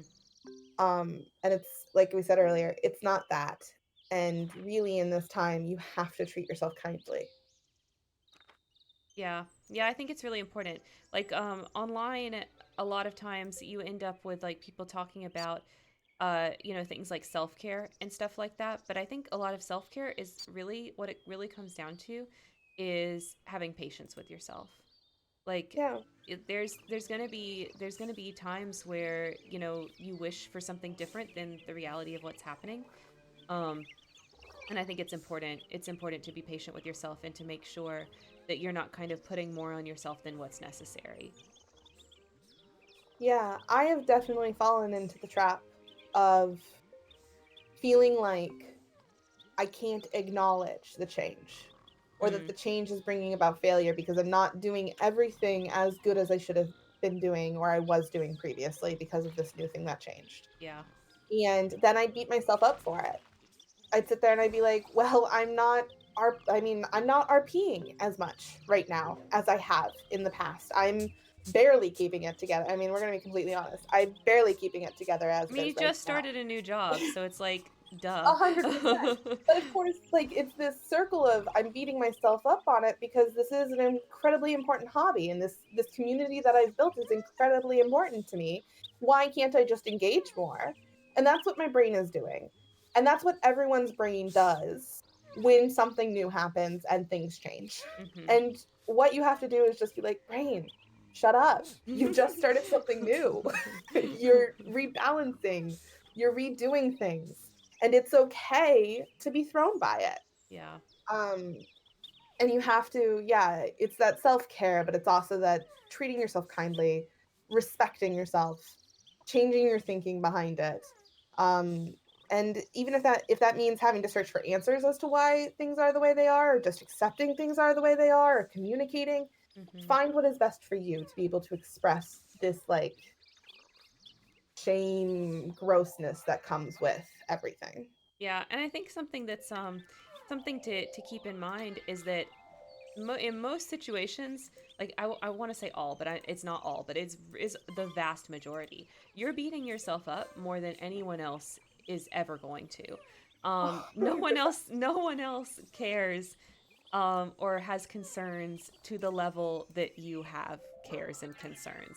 So, it's much easier to kind of be hard on yourself than it is to be hard on other people. So I think it's important to think about like if this was a friend going through this, would I care? Like would I be giving them a hard time? And if the answer is like no, I really wouldn't, then like stop giving yourself a hard time, you know? Yeah, exactly. I think that we that's a problem with society in general, Oh at yeah. least in our culture, that we treat ourselves worse than we would ever treat the people around us. Yeah. And that's got to stop, yo. Yeah.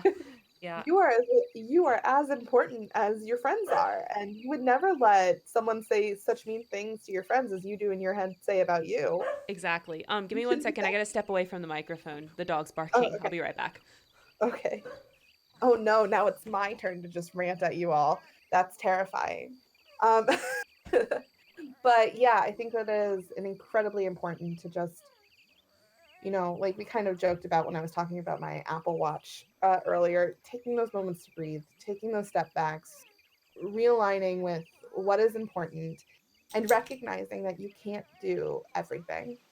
Um, it's impossible to do everything. Yeah, So having a chance to just sit there and be like, okay, I can do 3 things today, and that is the amount of spoons I have. And if RP or the hobby or this is not on that list, that's okay too. yeah, absolutely. Sorry, it was that she wanted in here. That's apparently all she wanted, so she's running Oh, around in here. So hopefully she doesn't knock anything over. or she does, and then the end of the stream turns into an adventure. It's Oh fine my either gosh. way. Well, I think she's trying to find a place she wants to lay. But yeah, that apparently she just wanted in here, so we're all good. We love it. Yeah. But yeah, like I totally agree. Like with all of that. I think like that's all like really, really real when it comes to this stuff. At the end of the Yeah. day, I think it's also really helpful to remember like role play is just a hobby. Like it's really important to me, and I'm sure for a lot of the people that are listening and that will listen to this, it's really important to you. Like that's why you're here, because it Yeah. is really important. But like at the end of the day, like it is just a hobby. You're not going to like it's not. This sounds bad, but I think it's kind of freeing, right? To realize roleplay is not actually that important.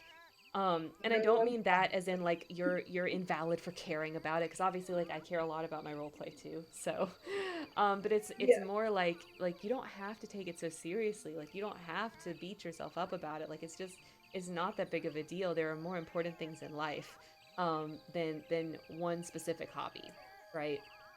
Yeah. And it also like yeah, it has that sense of like being able to breathe to realize that you are not responsible for someone still living. Like this is not surgery. Yeah, like It is, you're not out here saving the world. and it is very valid to care, and it is very valid to have those feelings of being like, oh my god, if I don't get this done, so many people are going to be disappointed, or so many people are going to, or like I'm going to be, disappointing Karen because I'm not getting this response out, and I'm going to be Ugh. disappointing Sasha, or I'm going to be disappointing this. And it's like at the end of the day, everyone has lives. Yeah, Everyone understands. yeah, like It's it's not a big okay. deal. Yeah, Eric Um, said something funny. So one of the reasons I never understand when fighters ask for deletion matches. So he's talking about combat roleplay. okay. Why should I delete my character if I lose a fight because you don't like me? It doesn't make sense. Yeah, I agree. Like combat roleplay is like this whole thing, right? Like combat roleplay is like this whole other thing. But I've seen that before, right? Where someone loses and they think they have to like delete their whole character, or they think they have to like delete the whole match, and it's like, oh my god, calm down. Like it's just role play. Like you lost one fight, it's not that big of a deal. Real life comes first. Yep. Yep. Yeah. Yeah. Yeah, absolutely, I Vi. mean, Real life comes first. and it should, right? Your well-being and your health and who you are as a person comes first. Mhm. And I mean, and that is kind of a lesson to take away with everything. The Mhm. disappointment and others and the opinions of others are secondary. Yeah. If you are doing what is best for you, then do it. Yeah. It's not always healthy, but it Well, is, as some far as having a good balanced life, that is kind of how it should be. yeah, pretty much. Like it's just not it's just sometimes like the answer is really just to like chill out. Like it's gonna Yeah. be okay. Take a step back, Yeah. take breaks. It's okay. And also, like, oh man, we'll go back to school. Education ruined everything for us. We were also taught, I think, in this expectation that the expectation, at least for me, having grown up in and I need to recognize this, in a very middle class white household, the expectation was 100%. Mhm. Bees Anything bees below are not 100% a piece of homework yeah. on anything, really Bees are giving not your best valid. try. Huh? Like bees are not valid. No, B's are not valid. A's only. Yeah. Um, and so, like, having to relearn as an adult that bare minimum is sometimes acceptable Yeah. is a real mind fuck. Yeah. Because it is. There's a lot of situations where you don't need A plus work. Like it's not necessary. There, yeah, it's a thumper. A bare minimum can be fine often. Yeah, there are plenty of situations in like real life in the working world where bare minimum is perfectly acceptable, sometimes even preferred. Like so. Yeah, I mean, and I have examples of that being like one teacher going above and beyond, not teacher, but one person in a job going above and beyond, and one person doing the bare minimum, they're making the same amount of money. Yeah, like nobody cares. Like nobody, yeah, it's great that you went above and beyond and did all these things, and I guess like eventually it could lead you to, climbing the corporate ladder and blah blah But blah. oh my god, let's But be like real, it's not gonna. It's not yeah, gonna. it's not real because capitalism is evil. And also like you're doing the same job and getting the same money. Yeah, but nobody cares if it's A plus work. They care if it's viable work. They care Yeah, if you're pleasant to work with. Like that's what they care about. They don't care about A pluses all the exactly. time. Yeah. So it is that like real sort of like mind fuck of sitting there Yeah, and being like, "Oh, no one is expecting me to be absolutely perfect all of the time, even yeah, though I am." yeah. But Needed to get that in there. I think role plays the same way for a lot of people, and Oh you have to ask your partner to see how they feel. But like how I feel, I would rather have a C level response than to wait 2 months for my response. You know what I mean? Like yeah. I would so rather like just have the reply. I would so rather just have the annoying conversation that you need a break. I would so rather just have like whatever it is that you have to give at the moment than waiting around for when you're having the most perfect day ever so that I can get my A plus role play reply. You know what I mean? Yep. Like because it's not about that. It's about the longevity of it. Like every single reply doesn't need to be gold. You don't necessarily need to have perfect activity all the time. You just need to have, it be decent over a long period of time. That's so much more valuable to me. Exactly. Or just engagement Yeah. or anything, like even outside of role play. And here we are giving life advice. Well, just trying to talk about RP, but But I feel like the reason why a lot of people struggle with RP really has a lot more to do with all the same things that we fall into in other areas of our life. Like it's really not just about role play. It's really not. Like no, it's the not. places we screw up role play is the same places we screw up school and life and on and on and on. Yep. And it's part of the it's part I mean, it's part of the work-life balance, right? It's also Mhm. recognizing that you can't give 100% in every aspect. Yep. That if I am giving 100% to work and to school and to this hobby and to friends and to family, the math doesn't add up there. That's That's more too many than hundreds. That's too that's many too many hundreds. hundreds. I should be dead at that point. Oh my Um, gosh.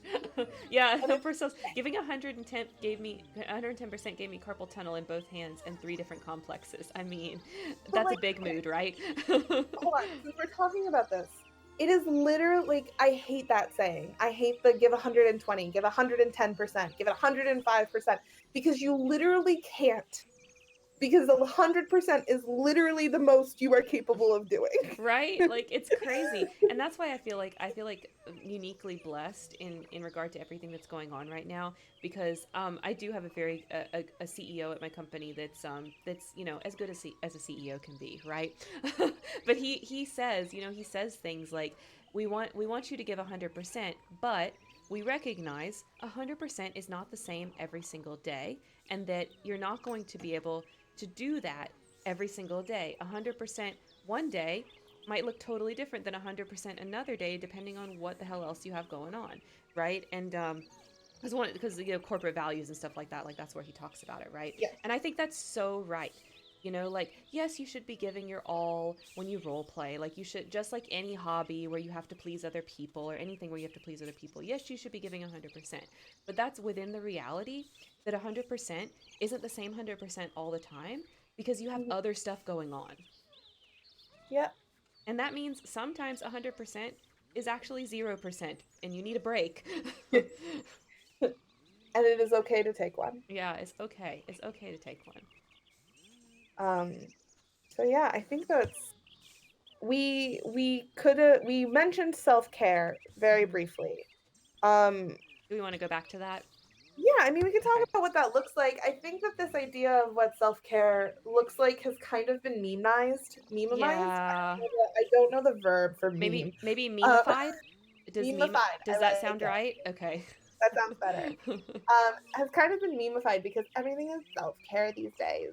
Yeah. Um, and it's and in a way it can be, and I fall into that where I'm just like, "It's fine, we can get a peanut butter martini, it's self-care." Um,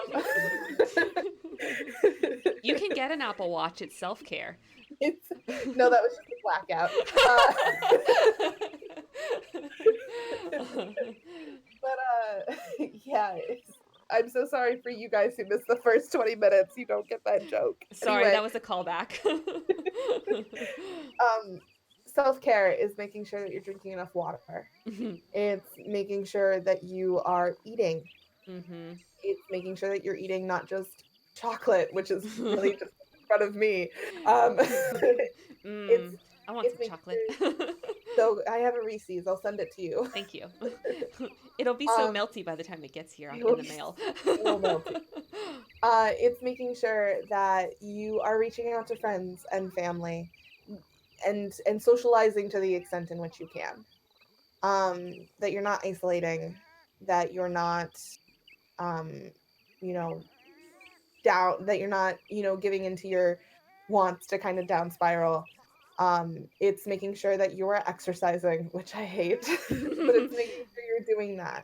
Uh-huh. Um, it's taking care of yourself, whether you want to be or not, to take care of yourself because you deserve to be taken care of. Yeah. And so to kind of summarize a little bit what you're saying, um, because I think this is the problem with it with self-care getting, you know, all these I'm just going to say some of these words because they're lovely. Memesized, memetization, me made it, like these are great. I love you guys. You got Oh, it. I like meminator. that. Meminator. Like part of that self-care has become this kind of like, oh, take a break, sit around and do nothing, it's cool. But that's not what self-care is. Self-care is hard. Like self-care is not doing the easy thing. Self-care is making the hard decisions and doing the hard work. And that's why, you know, Landon is saying things like self-care is, you know, not eating chocolate all the time. Like self-care is, you know, it's exercising. Okay. Self-care is, you Yeah. know, like going to bed on time. You know, One of that's my self-care. Like that's self-care. Self-care is yeah. hard is the hard work that you do to to make sure that you are mentally available to do all of the other things that you want to do.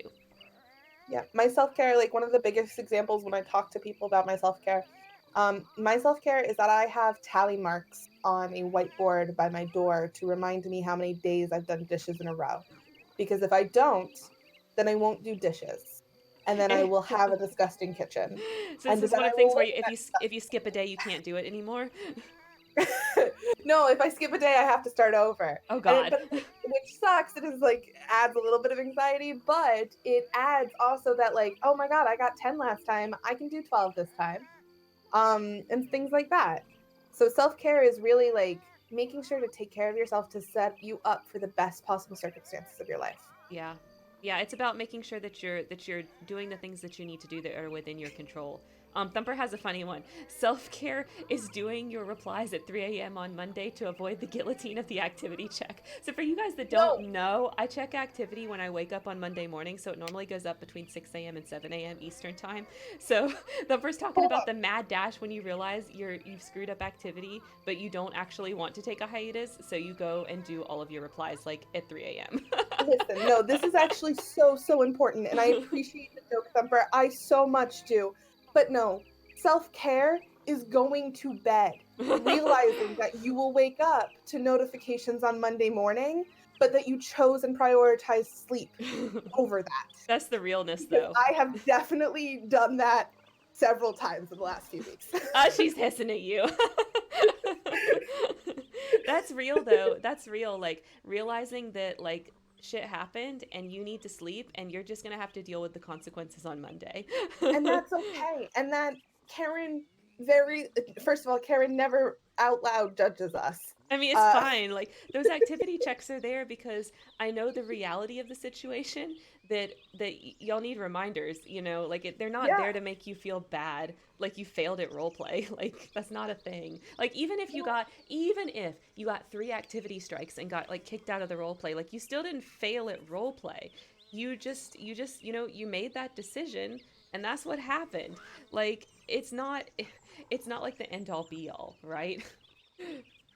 I like what Pickle said is that failure can be a good thing. The idea of failure, hating the idea that failure is always bad. Yeah. Yeah, we are raised with this idea that the word fail and failure is bad, Mhm. is failing, which I think is terrible because failure, I mean, in my opinion, has led to my most growth, Yeah. has led to the best options for me. Yep. Um, and also kicking me in the gear to sit there and be like, I need to do better, or this is not the thing I want to do right now. Yep. And when you fail Um, spectacularly, there's nowhere to go but up, right? yeah, I mean, that's true. Rock bottom is kind of beautiful in that way. Yeah. Not encouraging people to go there, but like, if you need to, it's fine. Yeah, Um, failure rebrand learning experience. I love that. Yeah, I mean, yeah, it's hard. It's hard to get your mind to actually believe that failure is a learning experience. It took me a really long time, many years to grapple with that concept. I feel like I pretty much get it now, but it took me really becoming a trainer and taking teaching very seriously before like it really sunk in for me. But I really do believe it's true, and I believe it's true because I've watched it happen to so many people to start at this like awful place where they're just like failing, and then by the end, they're like one of the best students. Like, and I've seen that arc happen. yeah, So like it's true. It really is true. I know it's like hard to internalize, but it really is true. yeah. I have come a very, very long way. I did not. Okay, so here's a story from my childhood. Okay, personal Um, story time. I yes, I hated failing so much. I skied because that's what you do in Colorado. Is I skied every day or every weekend since I was like 4. And I would not do something that's called moguls. And I'm so sorry for the people who haven't skied. Basically, it's these bumps that you are supposed to ski around. Why you can't just ski over them, I don't know, but you're supposed to ski around them and you're supposed to make like tight S's and they suck. I would Yeah, I have not no do idea them. what you're talking about. Sorry. That's fine. I'm a I tropical will not creature, do as you them know. the entire time because I was scared of falling. Because Oh, falling was failing. And that's not true. Falling meant that you learned how to do it or you learned how to fall correctly or that you did it because that means that you at least attempted to go down the mountain. And instead I would sit at the top of the mountain and just wait until everyone went down so I could take an easier route down. That in itself is a failure as well. yeah. So to keep that in mind is that like if you are trying, you are not failing. Mhm. Mhm. Yeah, absolutely. And there's going to be times that you fail. Like I think the skiing is a good example, but it happens in role play too because Yeah, the primary mode of role playing is writing, and you can only get better at writing by doing bad writing and then, fixing it later. exactly. You're going to have points that you feel like it was a failure, and I just but if you insist on not doing that, then you're going to basically stay in that same kind of low tier forever, doing the same thing over and over and eventually boring yourself. Exactly. Or just never trying to do anything else Yeah. because you are so terrified and paralyzed at the idea of doing something wrong that Mhm. you are going to protect just a quarter of what you're capable of. Yeah. Yeah, So I absolutely. think that happens in role play and to round it back to needing a break is that it is okay to get a break and it is not failing and it is not starting from zero when you come back. That Mhm. a lot of the times taking breaks in itself will teach you more about role playing than continuing to struggle through it. Mhm. Mhm. At the end of the day, Absolutely. that's what it is. Yeah, 100%. Yeah, So, I think so. Eric is saying it can sometimes hurt your pride, but then you can figure out where you went wrong and learn from it. Yeah, I mean everything that I talk about on my channel with the role play help that I do, it's the way that I know this information and the way that I'm able to provide the advice that I provide is because, well, most of it I did it, like I screwed it up, right? Or I watched someone close to me make that mistake, right? Um, So that's what it's all about. That's what it's absolutely what it's all about. Yeah. All right. Any last words on taking a break, life, work-life balance, failing a little bit, anything? No, I mean I think we pretty much covered it. I really really hope that this has helped some people because with everything going on right now, I feel like this is even more topical than it normally is in the roleplay community. So I hope that I hope that if for anybody that's struggling with this kind of helps you feel better and be able to then act a little better next time that you realize you need a break or the next time a friend tells you that they need a break or something like that. Yeah. Take a break. That's Yeah, my thing. Take a break. Look out yeah, for yourself. it's okay. It's okay. Yeah. We support you. You are valid. Mm-hmm. That's what I got. 100%. Yes. All right. I have a fun little article. Okay. Let me let me save the game and we will do our article and do kind of our closing next. Woot woot. I am putting it in the chat. Sweet.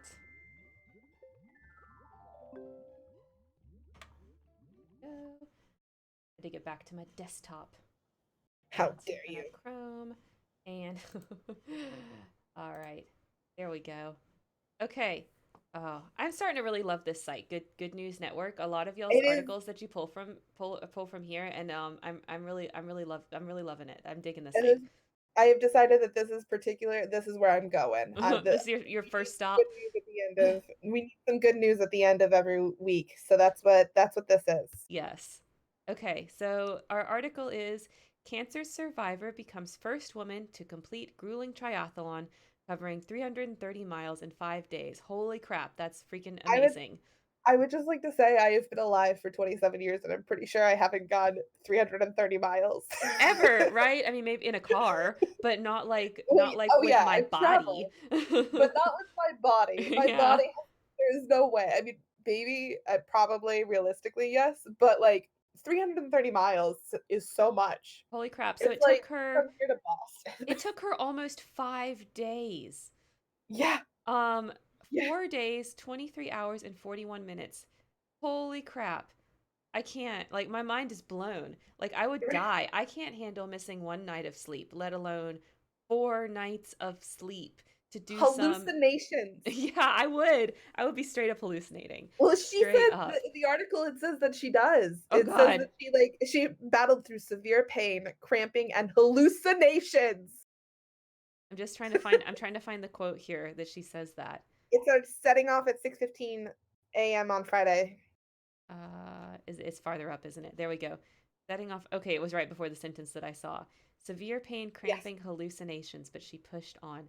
I wouldn't. I'm weak, man. I'm weak. I would have been Part of like, I would have done the first 12 hours and been like, y'all, my bed looks real good. Bye. Yeah, I'm like the bros. Like part of my self-care is going to bed before the hallucinations start. Right. They kick in around hour 23 from experience that I'm like, no, that's actually really bad self-care.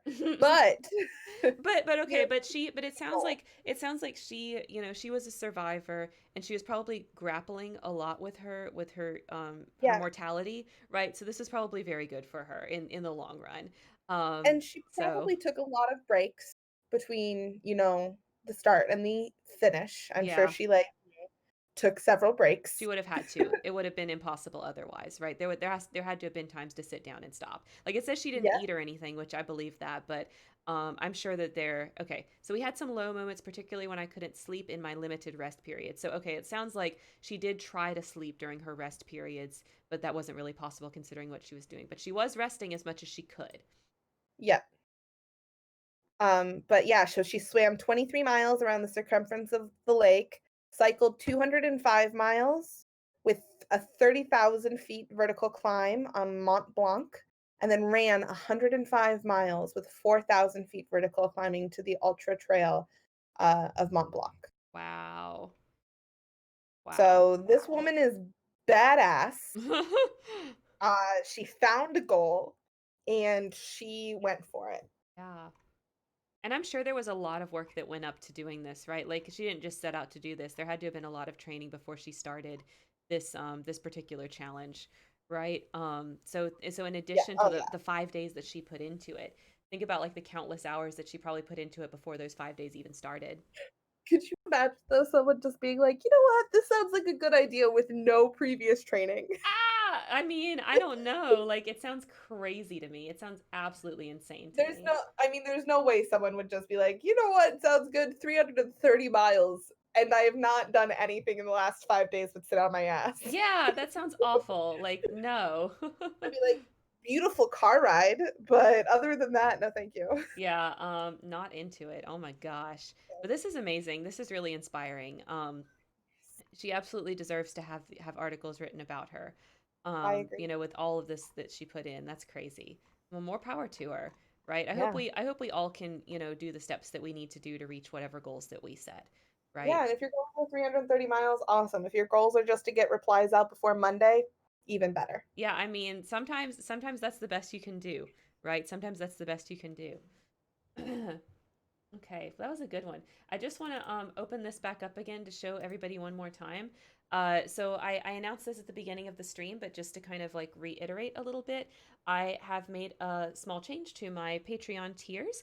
The $10 tier now has merch. So if you are one of my $10 and up patrons, you can get this beautiful sticker that was designed for me with the "Make It a Great Day" that I like to say at the end of videos.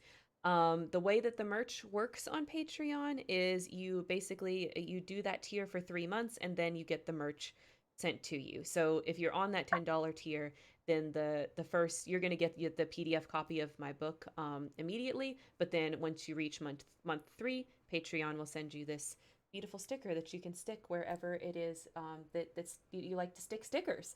Laptops are really convenient for that. Yeah, laptops, Water bottles. yeah, water bottles, cars, your face, I think is a great spot for stickers. Anywhere, Right on anywhere. the forehead. Yeah. I love So it. I love it too. I'm just so excited, right? I'm excited to So have something like this. I think it's really what cool. I am hearing is that everyone needs to go to patreon.com/Karen Terry and sign up for the $10 tier and support the show as well as support her YouTube channel. The way And then get an awesome badass sticker in about 3 months. Yes, and because I am blessed to have a day job, I am able to put everything that I make on Patreon back into the channel. So when you do donate there, like it's going back into equipment for the channel. It's going back into like what I paid the artist for this sticker. It's going back into all of that stuff. So you can know that when you do that, it's going immediately back into this work. Yeah, Yeah. which I think is good. Thank you. So yeah, I guess I guess let's do ending shout outs, right? Yeah, where else can they find you? Okay, so where else you can find me is on YouTube. My YouTube name is Karen Terry. The show that I do on there is called Spare Room, where it's about 5 to 15-minute videos every single Wednesday at 2 p.m. Eastern Time about a discrete role play topic. So it might be some kind of social skill that's important to role play. It might be some inspiration for you. It might be writing advice, all of that sort of thing. And then the other place that I make content, of course, is right here on Twitch. We have this stream. This stream is called Interstage Window, and it's a chance for me to have some kind of deeper conversations with my friends. Usually, Landon is our co-host, but sometimes we have other I co-hosts and guests too. So when it comes to this stream, if you like what we talk about, if you're interested, if you want to join the conversation, we invite you to join in the chat. That's like the easiest way to do it. So if you're interested in that, please follow down below. That's little heart icon. If you click that, then Twitch will be able to send you notifications when I go live. Um, in addition to that, if you are interested in potentially coming on the stream and hey, thank you so much, Vi, for that follow. So when it comes to if you're interested in like vocally joining these conversations, like being one of our guests on here, you can do that as well. If that interests you, I recommend joining my Discord, which is also like down below. If you scroll down just a little bit farther, you'll see like a little banner you can click to get into the Discord. Because on Fridays, I announce what the topic is going to be for today, and then you can reach out to us and let us know if you're interested in kind of contributing your voice to that particular topic. That's how guests get on here, right? Like that's how Yep. Sasha got on here. That's how Bree got on here when she joined us. That's how Eric got on here. Stuff like that. So Please do. We would love to have you guys. yes, we'd love to have you guys.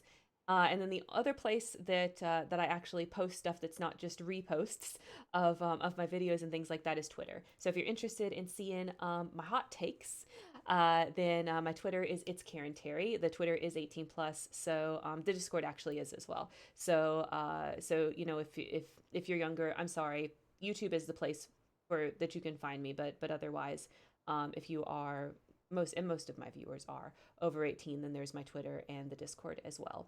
And that's it. That's all the places that you can find me. Landon, where can we find you? You can find me on Instagram at Land in Maine, like the state, not the street. And yeah, that's basically it. I'm going to plug myself one more time. For those of you who were not here in the beginning of the stream, I have gotten a classroom for myself this year for when I am teaching. I'm teaching fifth grade, except I inherited basically no materials and no decorations. So I put together a Amazon wish list. If you have the capability or the want to donate anything or purchase something from the wish list, I would really, really appreciate it. So with the kiddos, that would be great. I'm trying to build a library for them. So yeah, I'm going to put that in the chat. And then that is it. Please follow me on Instagram. And I think that's all. Yeah, and on that wish list, no pressure if you are interested in Absolutely. helping, but you can't purchase something on there. Just sharing it around to people that you think, are sympathetic to what our teachers, go through and what their needs are would be helpful. So that would be awesome as well. 100%. So Also, just yeah, sending good vibes my way too. I'll yeah. accept that We during need all the this good time. vibes right now. Yeah, so that's all I got. Okay, cool. Well, that is our stream for today. If you missed the beginning, VODs will be up on YouTube in a couple of hours. And also, if you do watch these streams on YouTube, even if you're not able to join us live, it does still help if you follow the Twitch channel. So if you're watching this on YouTube right now, I do encourage you to head over to my Twitch, which is linked in the description. It's twitch.tv/it's Karen Terry, and give me a follow on the Twitch, even if you're not available at this time to come watch us live. It would still help me out. And that's it. That's all. That's all I have for you guys. Thank you so much for joining us today. Don't forget to be awesome. Yeah, and make it a great day. All right. Bye, guys. Bye.